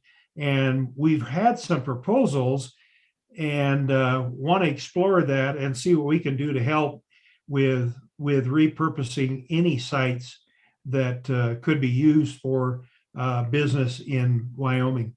My priority number 4 is committee reports. And of course, we receive committee reports from all kinds of agencies. And the DEQ is a big one for us. Of course, it takes a lot of time with all the reports that they have to give to us. But curiously enough, we hear from the Aeronautics Commission also, even though transportation has that. So we have lots of reports to hear from. We have a couple other issues that are passionate. We have committee members that are passionate about. Now, your priority number 2 is apprenticeships for public work projects. We've been working on this for a few years, and we want to consider whether there are statutory changes needed for the apprentice program more effective. And we expect to have some state agencies report on that and some public also. So that'll be won't be a big time consumer, but it will be sometime. The other one is your priority number 5, deregulated power zones. We have a committee member that's passionate about this, and we have a PSC that's also pretty involved with it. But we looked at it last year, and that was Senate File 71, and we're going to look and see what we can do to help any of these industrial zones with their power costs. So those are the things that came to the top for us for issues. I wanted to address a couple of your other things that I've been listening all day since 8:30. I appreciate great job you guys are doing and keeping this thing moving. One issue was the 5 p.m. deadline for online people for the meeting the next day. Want to remember that the chairman is in charge of that committee, and he's got to know how many people are going to testify in order to program his meeting. And so LSO needs time to contact these people, and then they give a list to the chair to manage the meeting. Not only do we manage the people in the room, but we got to manage online also. And people don't realize that the chairman is the only one who's responsible for making that meeting move. And he's got to have that information at his fingertips. So I want to keep the 5 p.m. deadline for the online people. I agree with letting all the remote possible, but depending on the quantity of persons that are going to present, we either have to cut the number of people or their time, and I've done both. The time one works the best to limit that. We let committee members participate from remote if possible. So those are some of the things that came up in this 8-hour meeting so far. But those are our 6 priorities. Thank you. Any discussions on the priorities? Any discussions? Any amendments? Go ahead, Senator Hicks. Senator Anderson, Mr. Chairman, there is for the Select Federal Natural Resource Management Committee, they've got a topic on here related to severance tax rates in light of potential increases in federal mineral royalty rates, and here updates regarding facilitating statewide multiple use tours of congressional staffers, which is really, I think, 2 different issues. But is that something the Mineral Committee is going to look at, or is that better suited with the Select Federal Natural Resources Management Committee? We've discussed that with them, and we think it's better for that select committee to, Mr. Chairman, I'm sorry, for the select committee to discuss that and work that, since they're going to have to work federal agencies and other things. We think they should work it and report to us. All right, thank you. Any other questions or discussion? All right. There being none, public comment? Public comment on minerals, business, and economic development. Motion to move the priorities as explained. Moved and seconded. Moved and seconded. All those in favor say aye. Aye. Those opposed, nay. Minerals, business, and economic development, your priority is approved. Go forth. Thank you. Thank you, Senator. Labor, Health, and Social Services. Oh, there's Senator Baldwin. Very good. And here we go. Good afternoon, Mr. President. Thank you. You do have a colleague here on the floor. I do, and I'm going to give her the brunt of explaining this. My internet connection's a little bit sketchy here today, here in my basement office. I appreciate, like the others, that I'm able to participate virtually. As the president is well aware, we have a number of local issues I've been working with here, as well as seeing patients. So it was virtually impossible for me to get down there. Virtually, that was a play on words.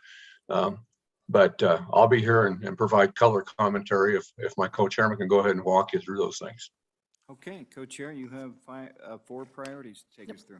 Thank you, Mr. Chairman, members of the council. And I must say, my co-chairman has a lovely basement. Yes. Mr. Chairman, if I could, before I start on the topics, I have a couple thoughts on the remote participation issue that came up this morning just as well, if that's okay if I share them. The first is to echo what Chairman Anderson said, and that is, I really do think maintaining the 5 o'clock deadline is helpful.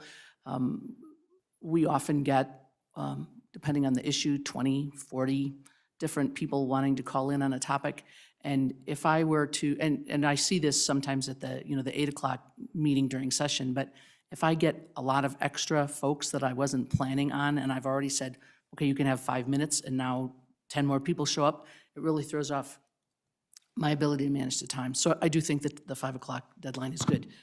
The other point that I just wanted to say, there was a, Mr. Obrick and you, council, were talking about sort of the, I don't want to say the slow process, but the need for more committees, or that it's taking longer to staff them and that sort of thing. And I do want to just say that from my experience, one of the issues, and I guess we always have new members, but you know, the more new members you have on a committee, the slower we go. So I just kind of put that in there as a thought. I don't know if that's what people with fewer new members think, but I do see that we ask a lot more questions, which is a good thing, but it does slow us down. So, Mr. Chairman, we have 4 priorities listed, and then I will make a comment at the end as well. Priority number 1 is maternal health. And in my 10 years in the legislature, I don't recall that we've actually had maternal and infant health as a topic.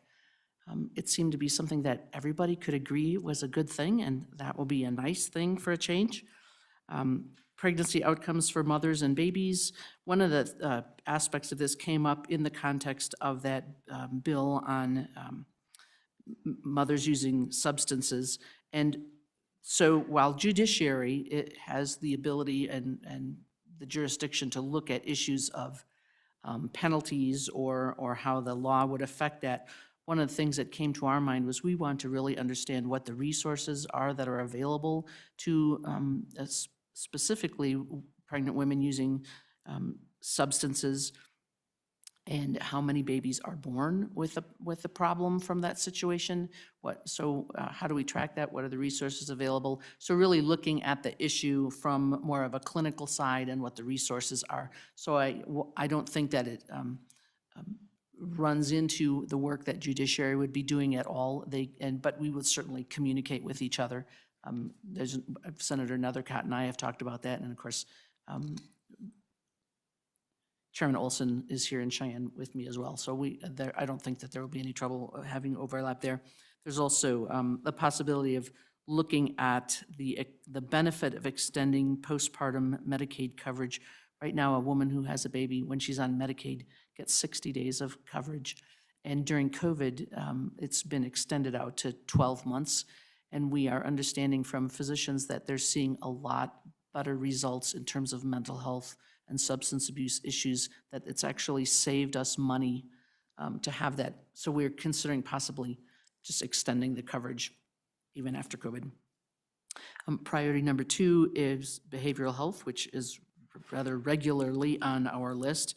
And one of the challenges, Mr. Chairman and committee, that we have on the Labor Committee is so much of what we see as needs costs money, and we don't always get money from the rest of the legislature. So part of our discussion every year, every interim, is to try to look at providers, at processes, and figure out how can we provide more care to people without necessarily needing a bigger appropriation from the legislature. So you can see that we want to look at just crisis care and see how that process works, and where there are gaps, if there's solutions. We have that there's a supplemental payment possibility for psychiatric residential treatment facilities, which are the payment rates that we pay now are quite low, and it's hampering the ability of patients to get care. And we do have other supplemental payment programs you've heard in the past for nursing homes and EMS and that sort of thing. So we would like to look at that. We were asked to look at the procedures for providing mental health services for juveniles with court-ordered placements. Now, the court-ordered issue is a little bit out of our wheelhouse, but just to understand better what the process is for referring juveniles to mental health services, and how does that work. Hopefully that's something that won't take a lot of time, although we're not sure about that. And then as far as workforce, Mr. Chairman, we've got 3 possible interstate compacts to look at. You'll recognize, looking at the list, that there were some that have either were brought forward in this last session and we didn't have time, or some that you might have seen 2 years ago and we didn't have time and it wasn't really well vetted. And we have the national folks are working on a social worker one as well. That doesn't take a lot of bill drafting time on our part because those are all compacts and we're all pretty familiar with that. And then, of course, we'll hear continued reporting on the previous House Bill 38 on the prioritization. So that's our behavioral health priority. The third one Mr. President, I just wanted to throw in one piece here, if I could, Mr. President. Go ahead. Yeah, and that would be this is a place where my co-chairman stated about the revisiting that restructuring that you'll hear later today, hopefully not a lot later today, about that separate select committee that Chairman Larson and I are a part of. And we will be bringing reports, if that is extended, into the Labor and Health Committee about that restructuring process. There's 2 separate committees that are working on that problem now. And the other select committee by Chairman Larson and I have the intention of bringing any legislation needed back to the Labor and Health Committee. And this is where that would fit in, as we'll be bringing them back in under this topic for consideration of legislation. Okay, thank you. Proceed. Thank you, Mr. Chairman. Priority number 3, we had brought to us by several folks issues with, and this is a new topic for us as well, organ donors and decedents, Mr. Chairman. Living organ donors, in other words, you want to donate, one of your kidneys to somebody, or a decedent, in other words, a person has died for some reason and there's a heart transplant possible or something like that. There are issues that it turns out having to do with just the statutory structure of how, who's responsible for who has jurisdiction over bodies in the case of decedents being transported, whether insurance should cover certain things. It's a little bit of a collection, but you can imagine we had some thought putting together to think how to title that. We also wanted to look at statutes related to coroners, and my co-chairman can perhaps flesh that out a little bit, but just I believe it's on requirements and training and continuing education, and just revisiting the coroner statutes, which we haven't done. This is different, of course, from funeral directors, which we've had some work on, but the coroners look at, I don't know what you'd call, assess dead people and see what was wrong with them. That's not a very clinical answer. You want to ask the physician assistant on that one. We understand what you mean. Go ahead. Okay, he's just laughing. That's okay. He doesn't seem to be correcting me. No, I would throw in there, and there's that turned out to be a very complex thing, as we heard. The organ donation, and it's too complex to go through here today, where some of our folks, deceased folks, are being shipped out of state for organ donation, and then there's sort of a black hole. These people have disappeared, and there's some nefarious things going on, perhaps not with our deceased residents, but perhaps there is, and there's some tightening up of things there. The other thing that my co-sponsor or co-chairman brought up is the Coroner Statutes. We're in a situation that all of the medical examiners are retiring. They're all getting old, much older than most people in the legislature, and we're facing a situation by statute. We have to have those medical examiners to do these autopsies, and we're going to have to make some adjustments in statutes so we're able to do that effectively. It's not something that's a dire emergency that we have to do overnight, but certainly within the next year we have to make some adjustments to statutes and get some things done with that. So that's part of the intention of this priority. Thank you. Thank you, Mr. Chairman. And then priority number 4 is aging, which of course is regularly on our schedule because we keep doing that. We would like to look at some waiver options for Medicaid coverage for home and community-based services, the nursing home rate rebasing.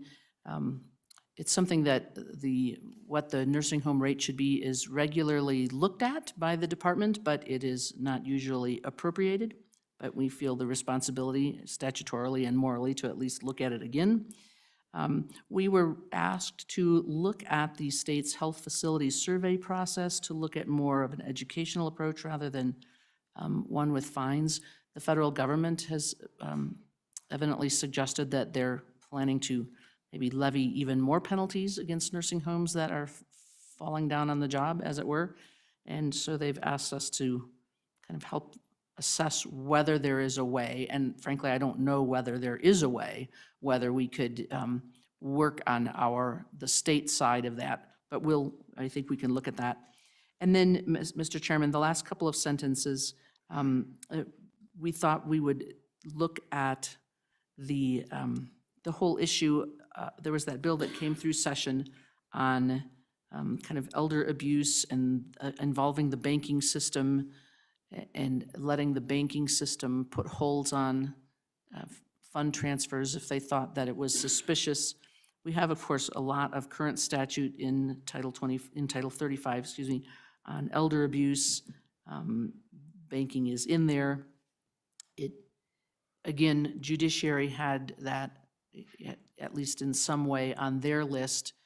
And I think their thought is to look at the penalty side, our idea is to look at how DFS is involved in these things, what the process would be in the case of a senior citizen or some other vulnerable adult who was perhaps being abused financially, and how the banks could help. As I say, Mr. Chairman, this is sort of follow-up on a bill that, Senate File 76 it was, that came through session. And then, Mr. Chairman, if I could, we didn't put a fifth priority on our list, but hearing agency reports and dealing with federal actions is really always something that we do. If you want to add it on so that it's on paper, that would be fine, but we would certainly end up doing it anyway.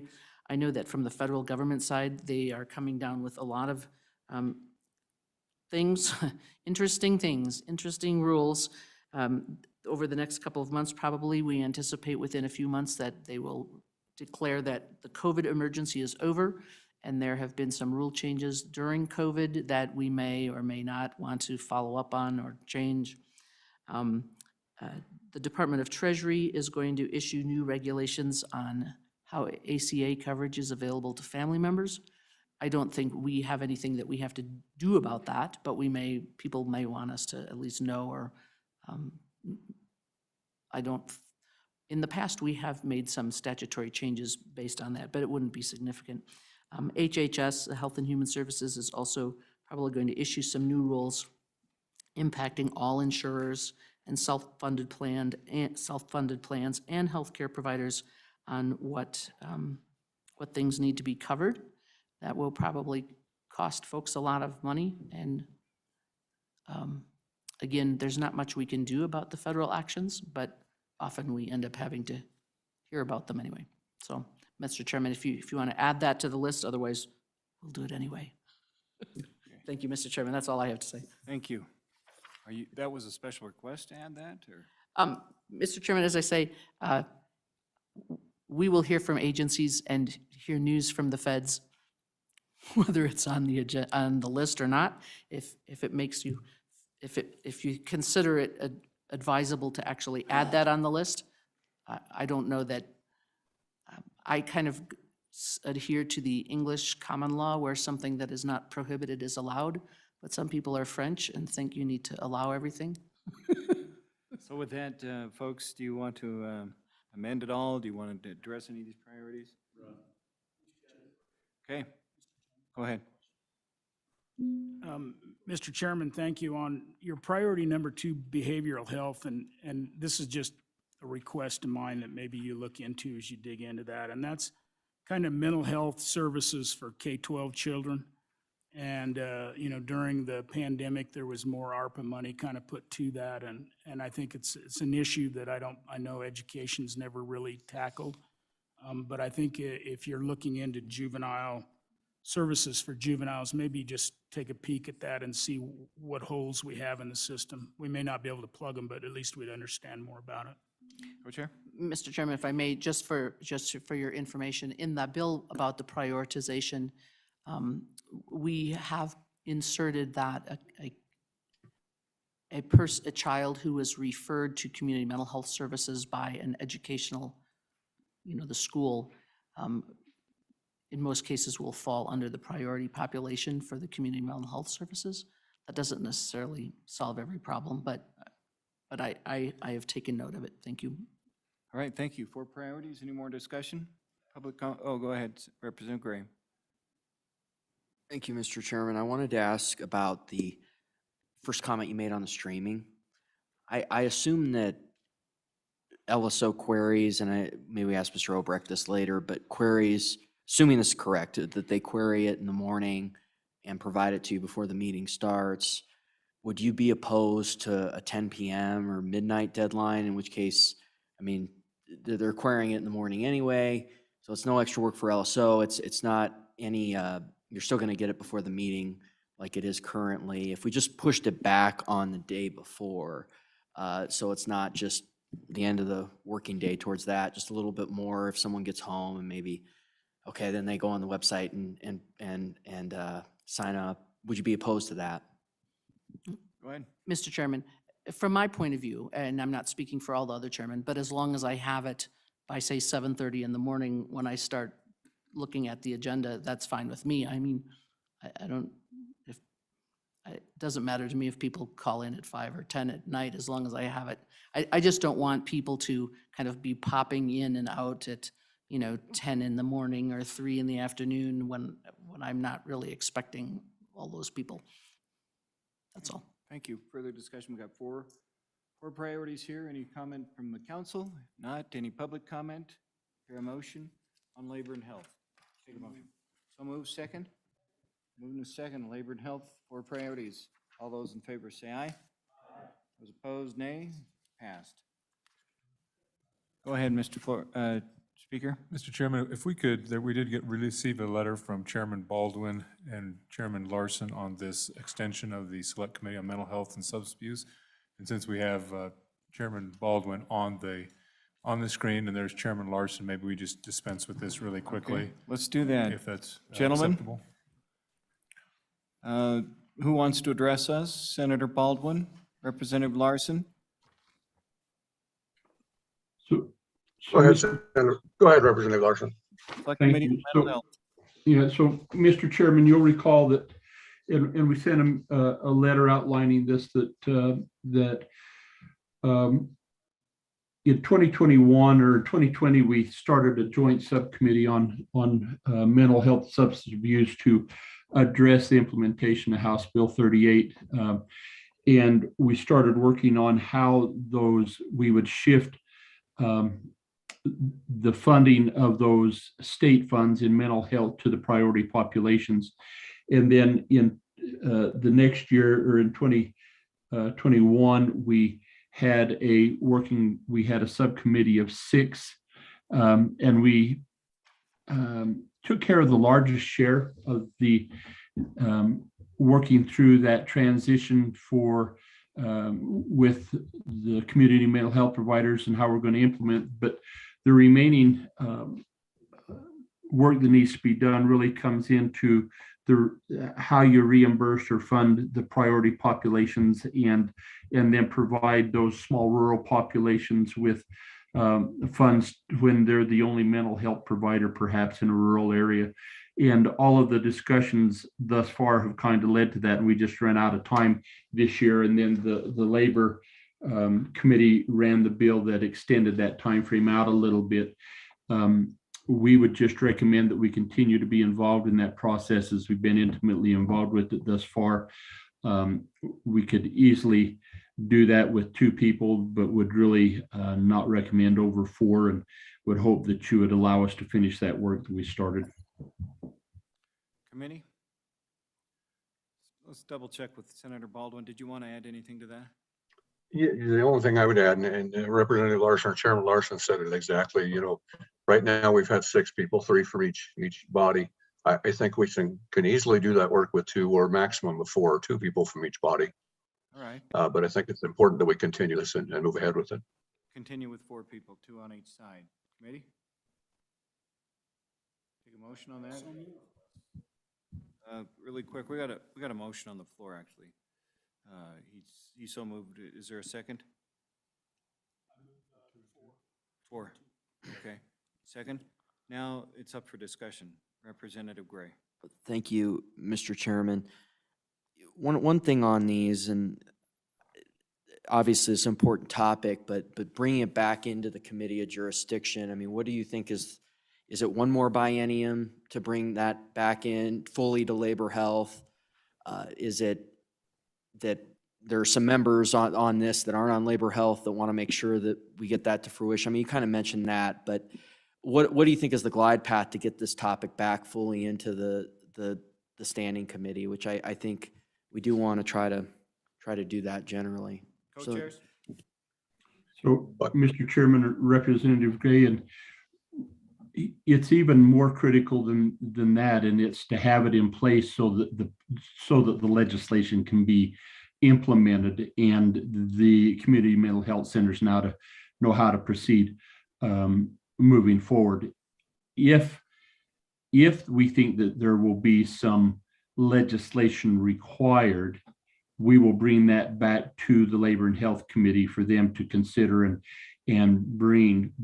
But At this point, we've been given the direction, the legislative direction, by virtue of the bill to proceed with the development and implementation of the conditions of the bill or the requirements of the bill, and we're just trying to complete that and do it with, it was intended to go into effect in July of this year. And we don't have all of the components ready to put it into place. So with the labor and health bill that they kind of granted us that we passed, give us a little more time to work on that. And we'd like to have that ready by next year. Okay. All right, we do have a motion amended, 2 on each side, to continue with this committee, this task force. Any further discussion on the amendment? All those in favor say aye. Aye. Those opposed, nay. We'll continue with a decreased number, 2 on each side. Back on the overall, well, that is it. It's technically not there. We didn't get a formal letter. Any other further discussion on this? Any public comment? Mr. Chairman, Go ahead, co-chairs. is this when I mute my mic and stop talking to myself? Yeah, that'd be part. Yeah. Okay, thank you. Shoved us into an executive session, but we appreciate that acknowledgement. Thank you. All righty, very good. All right, let's proceed then. Select Federal Natural Resource Management. Press on unless anybody needs a break. Senator Boner.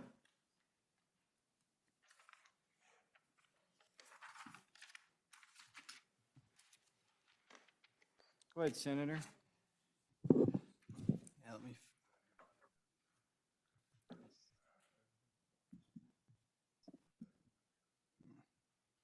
Just keep on scrolling down. Okay, here we are, Mr. Chairman. Here we go. So we have a fairly standard request for federal natural resource management this year. We're going to continue to look at these topics, which we've certainly been looking at for the past several years, or Got your past mic year. on, right? Okay, yeah. There we go. But haven't quite seen any federal action on. So you think of changes to the oil and gas leasing process on federal lands. You think about 30 by 30. And I think the focus has been and will continue to be being prepared to deal with the way those actions may affect the state. And so, those are some of the specific topics that we're going to be looking at. I know that with the 30 by 30, the focus so far in the committee has been to sort of catalog just how much land in Wyoming is already conserved. You might even be able to make the argument that 30% of our surface area is already under some sort of conservation or another.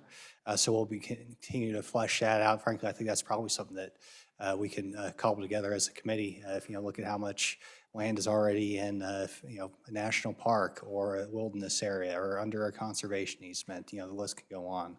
And so that's something we were trying to get the governor's office to do. So far been unsuccessful, but something I think might even be within our capabilities to put some information together. Obviously, we had a bill last year dealing with the possibility of an increase in federal royalty rate for important industries in the state. I think the Minerals Committee has also been kind of interested in it, and so we'll be working together with them. Got the impression there's some pretty strong opinions in the House Minerals Committee about the way that should go. I have no idea what that exactly is, but we'll be able to further develop that concept and maybe broaden the amount of people that support it potentially. So those are the specifics. Also, we're looking to maybe take a look at the Black Hills National Forest. That might be an additional day for us, so might be looking at 3 committee days instead of 2. I know that's something that has been a topic on this committee, but certainly, have interest with the governor's office, both in Wyoming and South Dakota. And so that's something we're going to continue to take a look at as that discussion evolves in the Black Hills National Forest and the amount of timber that the Forest Service is going to allow us to take out of that area of the state. So those are the more specifics, but obviously we'll be open to any and all concerns that some of our fellow Wyomingites have with the federal government, and that's the other half, I'd say, of what we do is, if there's a permit that's kind of been lost in the federal bureaucracy and somebody can come and bring that to the public's attention, that has a tendency of getting the permit moving a little bit quicker. So that's what we have planned so far, and looking forward to your input. Questions for? And Representative Burkhart's online as well. So. Yeah, thank you, Representative Burkhart. Go ahead, Representative Summers. Mr. Chairman, thank you. And Chairman Boner, I'm sure you're aware that it looks like the federal government's going to come out with new grazing regulations. At least that's been suggested, but they're not out, so we don't know if that's the case or not. And then also they're doing a review of where they want to go with the sage grouse regulations. I think it just behoove you to keep an eye on those. I mean, obviously, Bob Budd on the sage grouse thing, they will keep an eye on that. But the grazing regs kind of slipped through the cracks. And it's kind of a big deal to people over in my area and in your area. And so I hope you guys will, if those roll out, that you'll get them to explain what's going on and why they're doing it. And kind of bring them in front of you. Chairman Boner? Yeah, that's be right in our wheelhouse, and a lot of it's kind of waiting for them to actually come out with half the things that we hear that they're going to do. So we'll certainly be able to engage with them and see if we can glean any information as to where they're at in that process. Thank you. Any other questions on his 3 priorities? Go ahead. On the request for the extra day to tour the Black Hills, I think it was a great idea last year.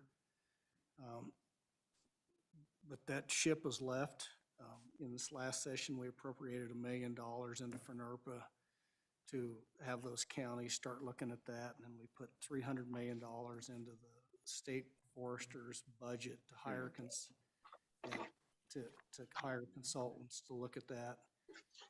The governor's on top of that. So I think we've already got that handled from a standpoint of what we did in the last budget. So I don't know that we need this at this point in time. I think it would have been a good idea last year to get that up to speed, but I think what we've done with the budget and where we're at with the governor's office, that's pretty well covered at this point in time. And I would concur with my majority floor leader.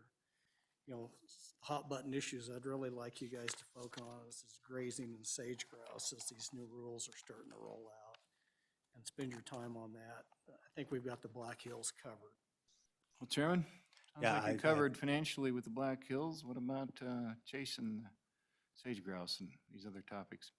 Yeah, Mr. Chairman, we'd be totally fine with whatever the council wants to do. We recognize that, we were involved in that about a year or two ago, and since then we've had a little bit bigger guns get involved than us. Like I said, with both governors from both Wyoming and South Dakota, basically doing what we're proposing on doing, and just one of those things that we didn't quite get to last year, and thought we'd include in the request, but certainly would have no problems with not.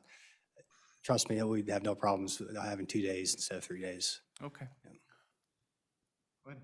So, Mr. Chairman, if I understood correctly, we may not want the 3rd day to be dedicated to the Black Hills issue, but are we willing to leave the 3rd day for potential grazing and other type issues? I've heard it from 2 different, and sage grouse. So I'm just asking, are we getting rid of the day, or are we, on the topic both, or are we just getting rid of the topic and adding a couple new items and leaving the day? Thank you, Mr. Chairman. Let's have Senator Hicks amend it to keep the day, change the topics. Well, Mr. Chairman, at any time, the committees can come back and through an email vote by the management council add an extra day. So what I would say, take the topic and the day, and if they need more time to cover the grazing and stuff, that the chairman would put that request into management council.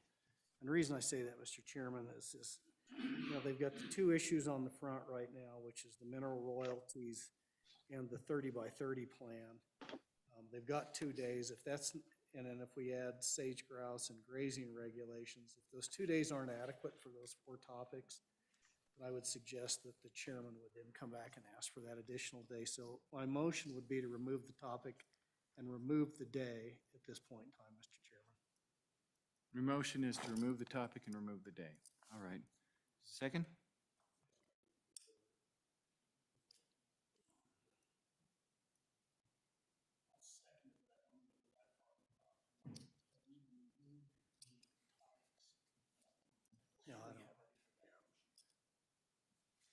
Move them. Move the, yeah. Okay. All right. Let's move the list and go back in and amend the days. All right. Second? Second. Now amended. So amended, Mr. Chairman. So amended. Second. All right. With that being said, all those in favor of the amendment? say aye. Aye. Those opposed, nay. Okay, passed. We're back on the three priorities of Select Natural Resource Funding Committee. Any further discussion? Any public comment? All those in favor of Select Natural Resources Funding Committee priorities, say aye. Aye. Those opposed, nay. Natural Resources Funding Committee, go to work. Oh, okay, Management Committee, sorry. Now the Funding Committee. Go ahead. Okay, Mr. Chairman, next up, Natural Resource Funding. This is a subcommittee that oversees our Wildlife Natural Resource Trust. So we're gonna, not a whole lot of changes here. We're still be looking at basically 2 meetings, a total of 3 days. Well, basically 2 days in person, 1 day remote to approve the large project bill. And I think we're looking at Thermopolis for our tour this year. So the only outlier is potentially codifying Section 322 of the budget bill with the Rocky Mountain Power project account. So looking to potentially make that permanent once that budget is no longer in effect. And that's what we're planning for the interim. Okay, just curious why Thermop, what was that? Yeah, You're headed up to Thermop? Yep, that's the plan. Okay. What's the background there? Go ahead. My question was just regarding priority 3. Could you remind me what that's about and why your committee wants it rather than approps? Well, sure, I'd have to defer to someone who's a little bit more involved with that budget, that portion of the budget, maybe someone from appropriations. I don't know exactly what the project account dealt with. So I'll admit I missed that discussion. Maybe that is an appropriations topic, but something we could easily do. I mean, it doesn't strike me as a terribly challenging topic to learn about. We certainly have plenty of time during our 1-day meeting in August. That's an easy bill draft to get going and to approve it along with the large project funding bill. So leave it to the council's discretion, whether you want it here or in appropriations. Go ahead. I didn't hear any comments or questions. Would you repeat that louder? Yeah, Mr. Chairman, Senator, it really was clarification of priority 3. Why is this committee getting or wanting a topic about codification of an account? I just wasn't sure, and it doesn't sound like the committee really knows either. So, Mr. Chairman, I can help answer. So there were some mitigation monies that were needed to be put someplace for, and I believe it was Rocky Mountain Power, to do some mitigation work for some permit issues that they had. And so through the budget process, we put a footnote in there and created this account, but because it's a budget, it's only 2 years.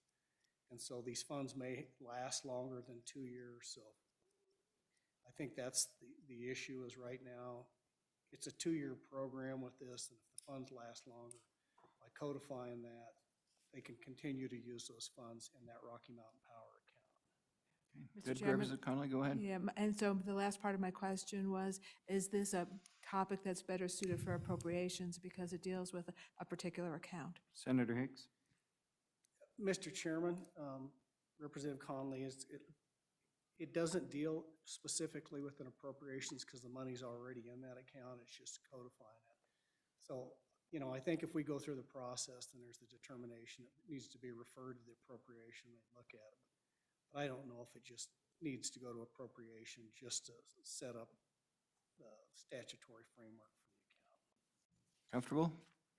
Okay. Any further amendments or discussion?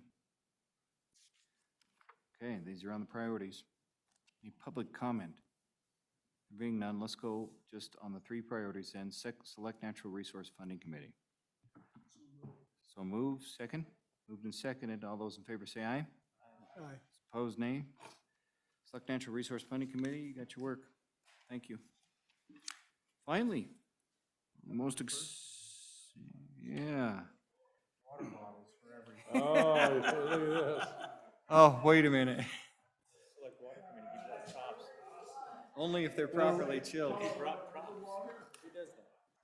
This is none of that yellow water from I-80, is it? Thank you, I was just thinking about Are that. the mountains cold on mine? You really went too long. Just wanted to make sure if I had the mountains on there. Yeah. Mr. Chairman, I was wondering if we could get the Department of Revenue and the Liquor Division up here next. Do we have a mixer? That's kind of the idea. All right, now that you've primed us, no pun intended, go ahead. Sitting here all day to do that, hasn't he? Mr. President, Cut warm. members of the Management Council, it's nice to be with you. The water bottle is presented to you by the Select Water Committee. We knew this late in the day, when you become parched, you would agree with us that water is Wyoming's greatest natural resource. I see my Vice Chairman's joined me here. I'm chasing the shadow up here, so I'm going to stay a little ways away from you. Folks, let's dive into our priorities. We'd like to discuss this coming summer. Priority number one, as you're aware, we have several statutory requirements that we perform, and the biggest one is to monitor the Water Development Program. You may not be aware, but we coincide our meetings with the Water Development Commission, and we often meet with them. Anytime they're talking about their water improvement projects, construction throughout the state, we're there all day with them, learning about the progress. So when you see the water omnibus bills come to the legislature, all members of the Select Water Committee are appraised of every project going through. So that's our first priority, is just take care of our statutory responsibilities. Number two, we continue to be concerned about the Colorado River Compact.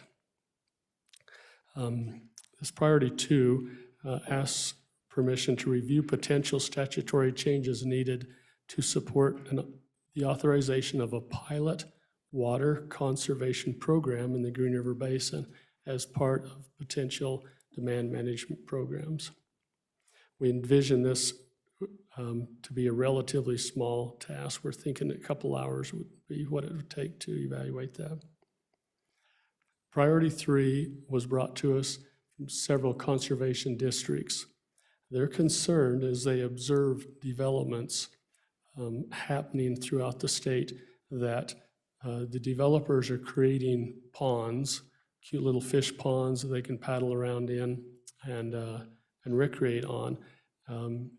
But there's two issues. One, they're bringing the water into these ponds, and as the water sits in the ponds, it changes temperature, and it also grows algae, and then they're dissipating it back out into our streams and rivers, affecting our fisheries.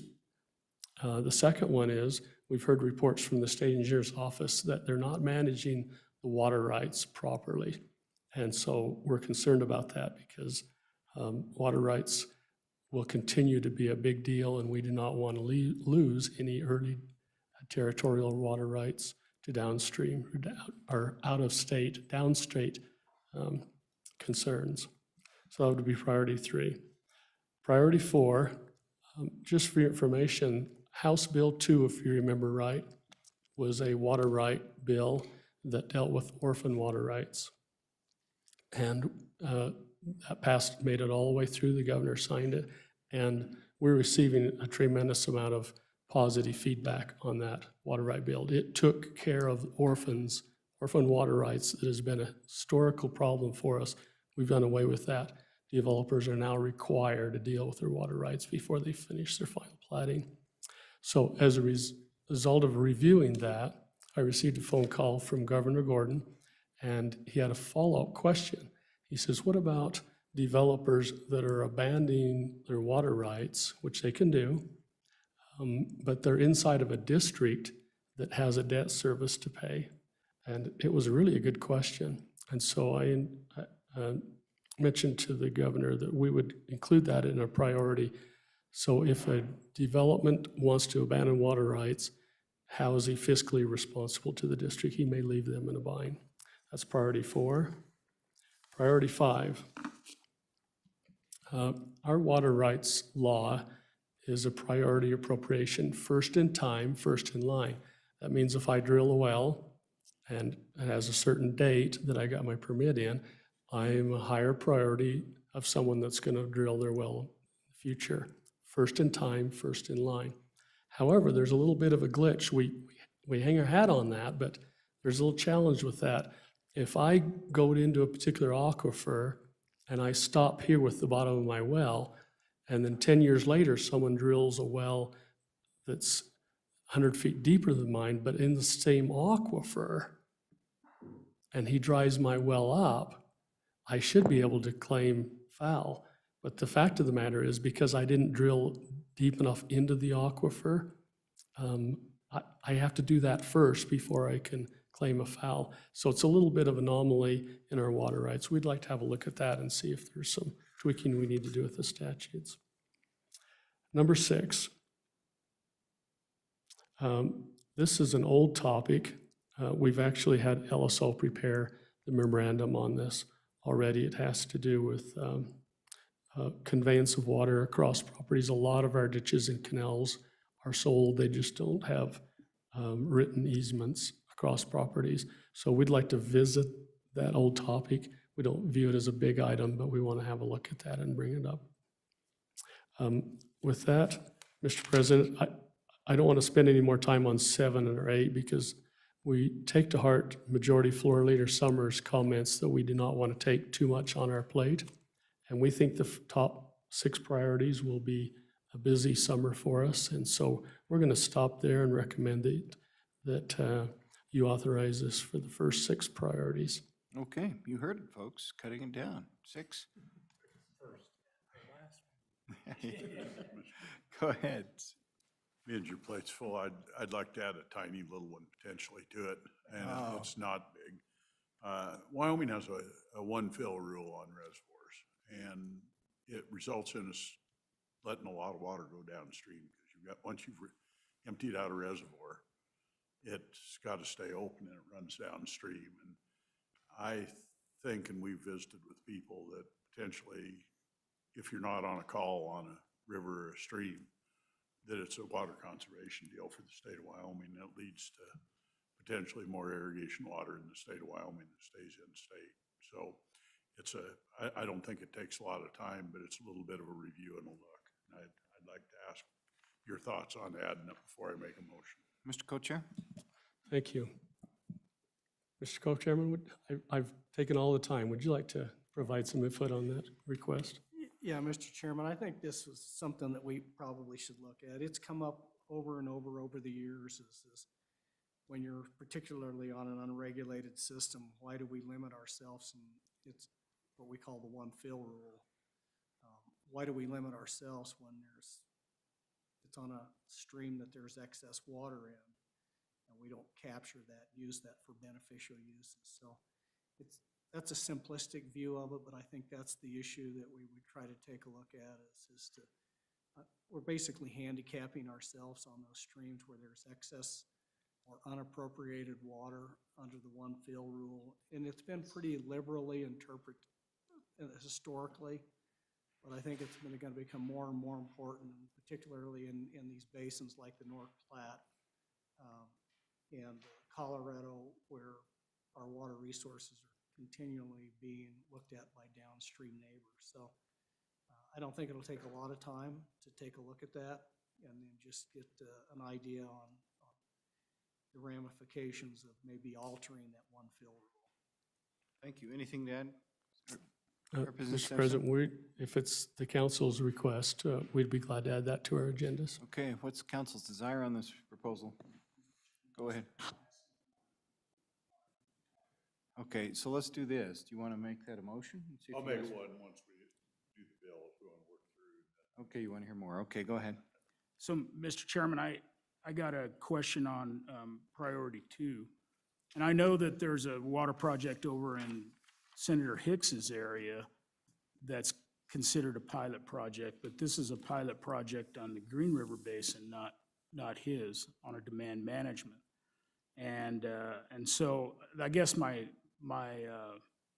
request is, there's now a Colorado River Work Group, which Senator Hicks and I sit on.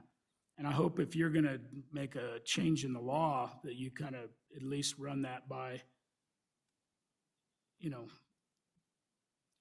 I'd kind of like to keep informed. I'll just put it that way on what's going on there on a change of law, on a change of river law on the Green River Basin, because that worries me. Co-chairs? So Mr. Chairman, and myself and Senator Summers serve on that governor's task force on Colorado River issues. And our last meeting, Representative, you'll remember that there was a number of proposed pilot projects by different entities and stuff. And so where we had left that is to try to get those back to the committee to review and make a determination at our next meeting whether they, so basically frame up your proposal. What is this project? How does it fit within existing statutory construct? What are those issues that may or may not be currently addressed under statutes? And so this is kind of, there may be nothing here, but I wanted to get it on select water in case it comes out of the governor's task force on the Colorado River that we may need to tweak. And it doesn't deal with other than probably just it's an administrative portion of the water law that would potentially, if we need it. We don't even know if we're going to need this, but the reason that's on there is in case there's something to implement a pilot project program. We just wanted to make sure that the Select Water Committee could then take those recommendations from the governor's task force and bring that, if it takes some minor modifications, to authorize these projects to occur within the Colorado River Basin. Go ahead. Mr. Chairman, thank you. That does clarify it.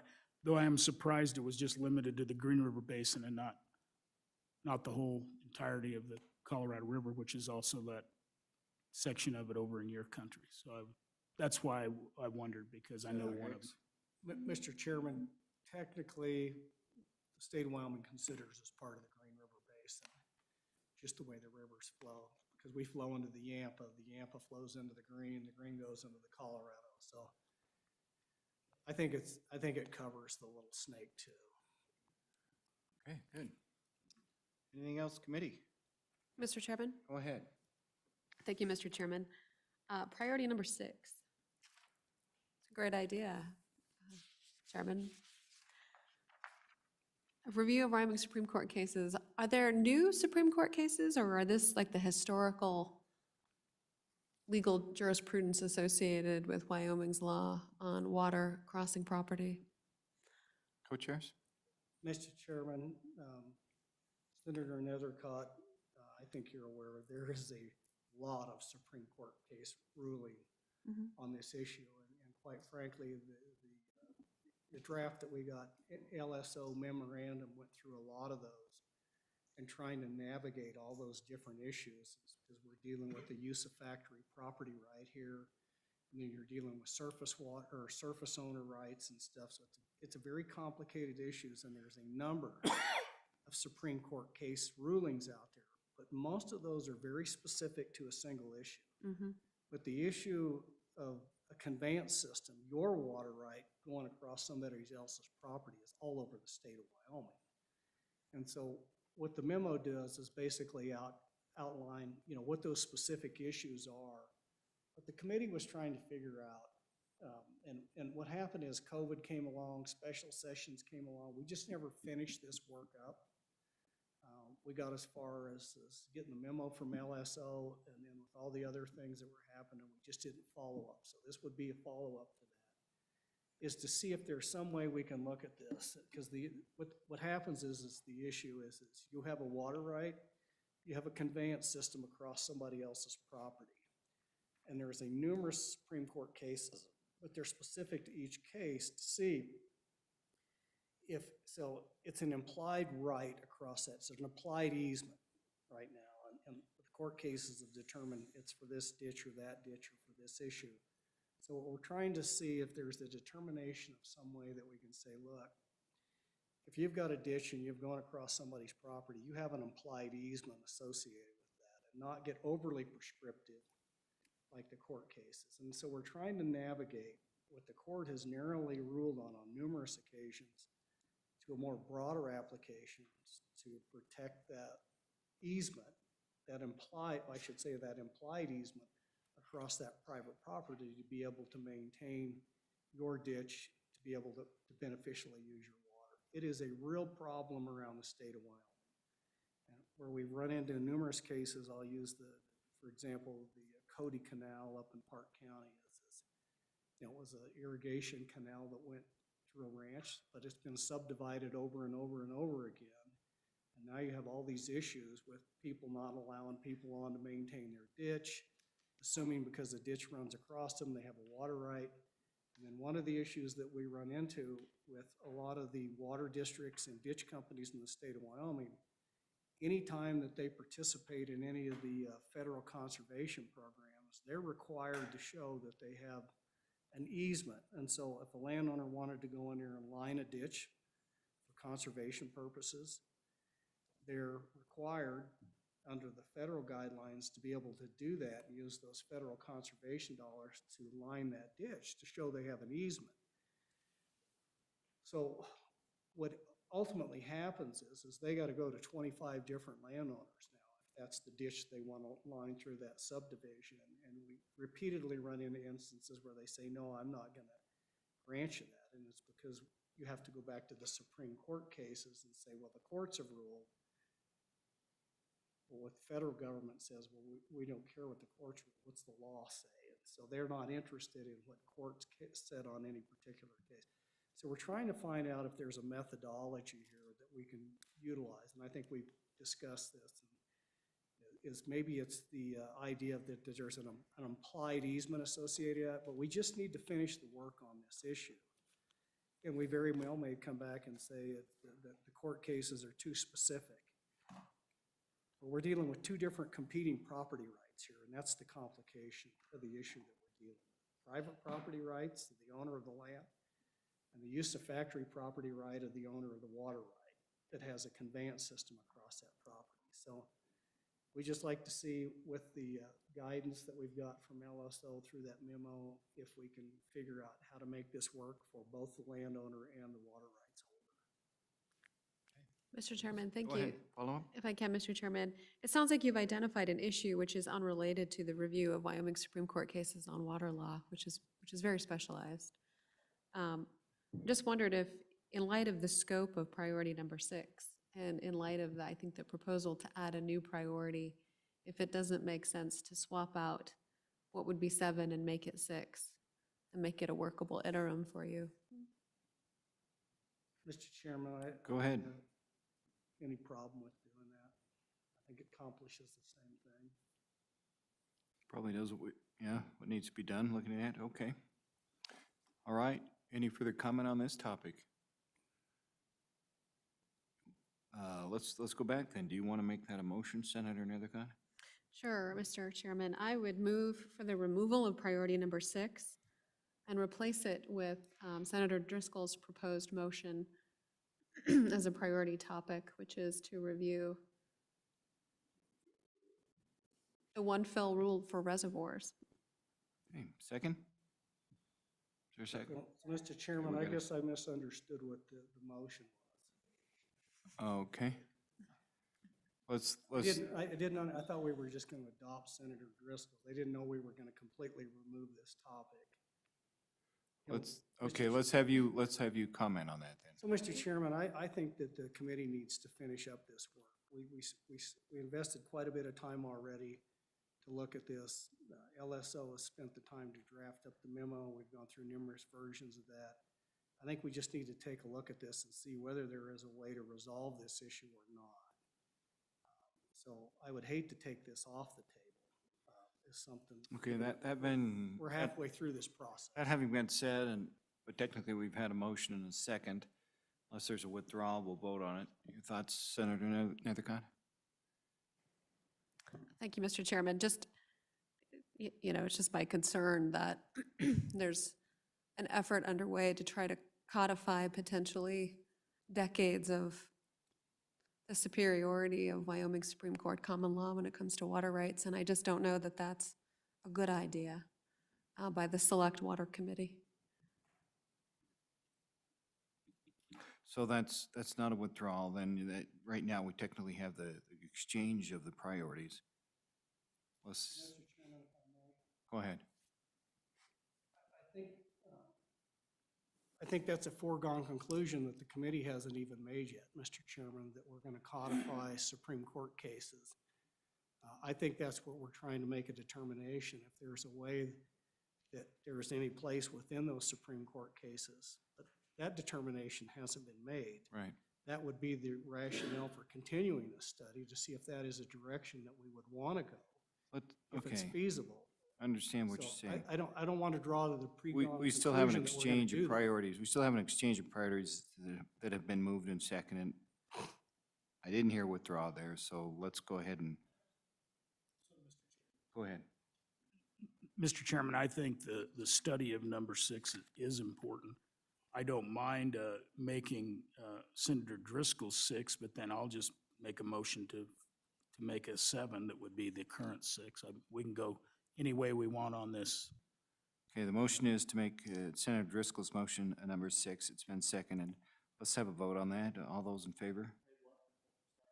Okay. Yeah. Yeah. He was, yeah, she was just packing the water, no pun intended. Thank you. All those in favor say aye. Aye. Those opposed, nay? Nay. No. Nays have it. Back up. Nay. The noes have it. Okay, let's entertain another motion in regards to this. Mr. Chairman, I'll do the easy one. Okay, Mr. Chairman, the easy one is to get rid of priority 7 and 8 as per the chair's suggestion. okay. Second. Second, moved and seconded, to remove, question, any discussion? Discussion is, we're removing priority 7 and 8 now. All those in favor say aye. Those opposed, nay. Those are out. Now we're back. All right, is there, go ahead. Go ahead, Senator. Thank you, Mr. Chairman. I'd move Senator Driscoll's one fill There we go. as priority. Moved and Looks seconded. like 7. And Good what, job. and you're putting that under number 7? It would be a new priority 7. Okay. Any discussion? This is on the motion now. We're now moving Senator Driscoll's one fill to a new priority 7. All those in favor say aye. Aye. Those opposed, nay. Ayes have it. There you go, Senator Driscoll. And there you go, you have priority 7. Any other discussion on amendments? Okay, we're back on the priority list. We're back on Select Water's priority list.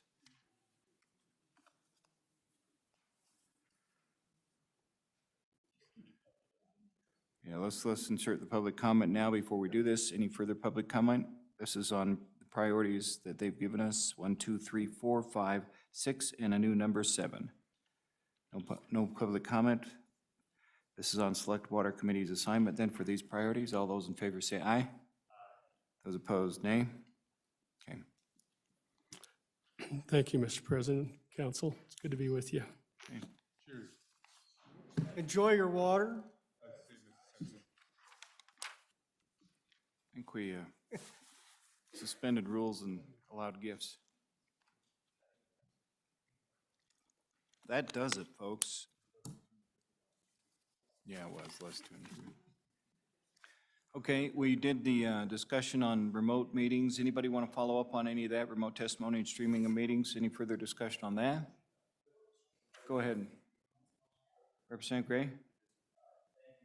Thank you, Mr. Chairman. I would like to make a motion to amend the remote participation policy to allow for people to sign up until 11:59 p.m. the day before. Second discussion, go ahead. We have discussion now, go ahead. Mr. Chairman, I like the concept, but the reality is I think that a lot of the time the LSO does the work the evening before at the end of the day and tries to prepare for the following day. To me, this just is more challenging work for LSO to have to get up in the morning another half hour to an hour early when they're already earlier than the rest of us anyway. I wish, if there were a way to make this work where it wasn't an additional burden on LSO, I'm in because I support the concept, but there's my concern and there's why I can't support it at this time. I don't know what that solution is. Further discussion on this? Go ahead, Representative Connolly. It is just a follow-up, and it's a question for Matt. When honestly does LSO staff take a look at those requests and forward them to committee chairs? If you wait till 5 and somebody's going to stay till 6 in order to get that work done, that's one thing. But if they do it in the morning, like the motion is implying, then I'd vote for it. Matt? Mr. Chairman, I just don't think there's any one set time. They'll do it, of course. You know, sometimes you'll do it at night if that's the easiest, and other times you don't get to it till the morning. Senator But I think they'd Nethercott? like to have it done at night to be able to plan so the chairman can plan. Chairman Nethercott? Thank you, Mr. Chairman. It's all, this whole conversation, it's all just superfluous. I mean, here's the challenge. One never knows what topic might garner great interest. And say you're in Casper, Wyoming, where there's 40 unexpected people in the room on a topic. So there's a variety of ways to how to handle that, right? You can separate them out and line them up. You can have everybody raise their hand and commit to whether or not they're going to testify and then limit their testimony by minutes. You can just say, this is how much time you have, police yourselves accordingly. All of those decisions depend upon the climate in the room, the subject matter, the people intending to testify, and a variety of other intangible factors that come into being, including the time of the day. And so we're trying to control something that really is uncontrollable with undetermined applications. So for me, for example, how I run the interim, people will reach out to me privately, say, hey, we didn't get signed up, can we still come testify? And I'll direct LSO staff to bring them in, right? And so it's just not that hard and fast. I do think that it's helpful to encourage people to plan and timely sign up to have that 5 o'clock deadline, but chairman's prerogative to bring them in later, recognizing that the chairman is trying to balance not just that topic that they're there to testify on, but 2 days worth of testimony. And so you can leave it up to the chairman's prerogative, right? And so if you have, let's say 10 experienced lobbyists who decide that they need to testify on a bill the night before, and I tell them to, you're limited to 2 to 3 minutes, I can respect that. If you have, I know that they're going to honor that request, right? 30 members of the public who've never appeared in front of a committee before, that's a different situation to navigate. So all of these efforts to kind of put boxes around this, I think makes us feel better, but it doesn't help the chairman or LSO staff or allow the meetings to run more smoothly or not. But I do think it just encourages maybe people to sign up more timely. Go ahead, Representative. Thank you, Mr. Chairman. I wasn't going to get into this too much, but because it was alluded to in the previous thing, that's part of why I'm somewhat passionate about this change, is that I do think there has been an equity issue from what I've seen, which is that maybe more insider-ish folks are getting admitted into the meeting on the day of, while members of the public that are subject to this deadline that they might not even know. And I just think moving it back to 11:59 is not that big of a change. So that was part of, actually, I didn't get into that, part of why I've seen that in the way it's been done. A lot of times that have been followed. And I think it's okay to move this back, and I think that's one of the reasons why I'm for that. So thank you. Speaker? Thank you, Mr. Chairman. So I did visit with a few House chairmen, and there were chairmen who actually wanted it the opposite way, 24 hours prior to the meeting, not just 5 p.m. the day before. So I want to represent here, there are folks that feel further, they want more time to understand the consequences. So, and if Chairman Greer were here, he would be making that case himself. Okay. Thank you. There you go. Thank you for the insight. Any further discussion? We'll leave it as is. Oh, excuse me. Oh, that's right. Go ahead. Repeat the motion for me. Mr. Chairman, thank you. The motion is to move back on the remote participation policy on members participating remotely, not legislative members, but members of the public requesting to testify, move back the deadline for them to submit that request to 11:59 p.m. from 5 p.m. the day preceding the meeting. And it was seconded, so any further discussion? Being none, all those in favor say aye. Those opposed, nay. Motion failed. Go ahead. Mr. Chairman, I do fully agree with Representative Gray's intent here. I think it's a good concept if we were able to do it. So I guess rather than having a motion, perhaps we can just ask LSO to take a look at it and contemplate, is there an ability to be more flexible? Is there an ability to have a workflow that's alternative? Again, this isn't about the chair. This is about the public and when the public can feel comfortable accessing and how late. And I do think it would be useful to explore a registration process, a better workflow, something so that our staff doesn't have to do a bunch of work at 11:59 p.m. Mr. Chairman, if I may. So on this topic, it might be helpful, it's always good for us to assess what we can do differently to make public comment easier, but maybe what I'd like to see in all the committee rooms, both in session and in the interim, and then also for online participants, is just a how to testify guide. Just a quick tips for how to, and I'm sure there's somewhere, but to make those more readily available at all of those locations, just to help inform members of the public on what is expected and how it looks, and that time is important and your testimony may be cut off, and just some kind of explainers about that, including just the process. So I think I'd like to see this council, as we discuss this topic and concern about increased public participation, maybe more a refocus on how we can make the process easier by being more informative on what it actually looks like. Follow up on that, Representative Conley? Thank you, Mr. Chairman. I very much appreciate this conversation. And honestly, one of my goals is to honestly watch the workload that we put on LSO, because I do think that's our job on Management Council. I mean, following up on these last two comments, I'd like to ask LSO to have staff pay attention to what's working and what's not, and very consciously turn over that information to our Legislative Processes Committee. We heard earlier today from, I believe it was Senator Case, that Technology and Process Committee has changed its focus, and that this could be one issue that they could and should take up later in the interim. So, Mr. Chairman, if I need to make that a motion for LSO to do that, or if you could just take it under advisement. What's your thoughts, Director? Mr. Chairman, yeah, that would be a good topic for that select committee, you bet. I'm being told through various electronic from people who actually do, forward the reports on that they are done both at night and in the morning, but generally that night. But we're not aware of an instance where if someone wanted to testify after the deadline, they've been denied by a chairman.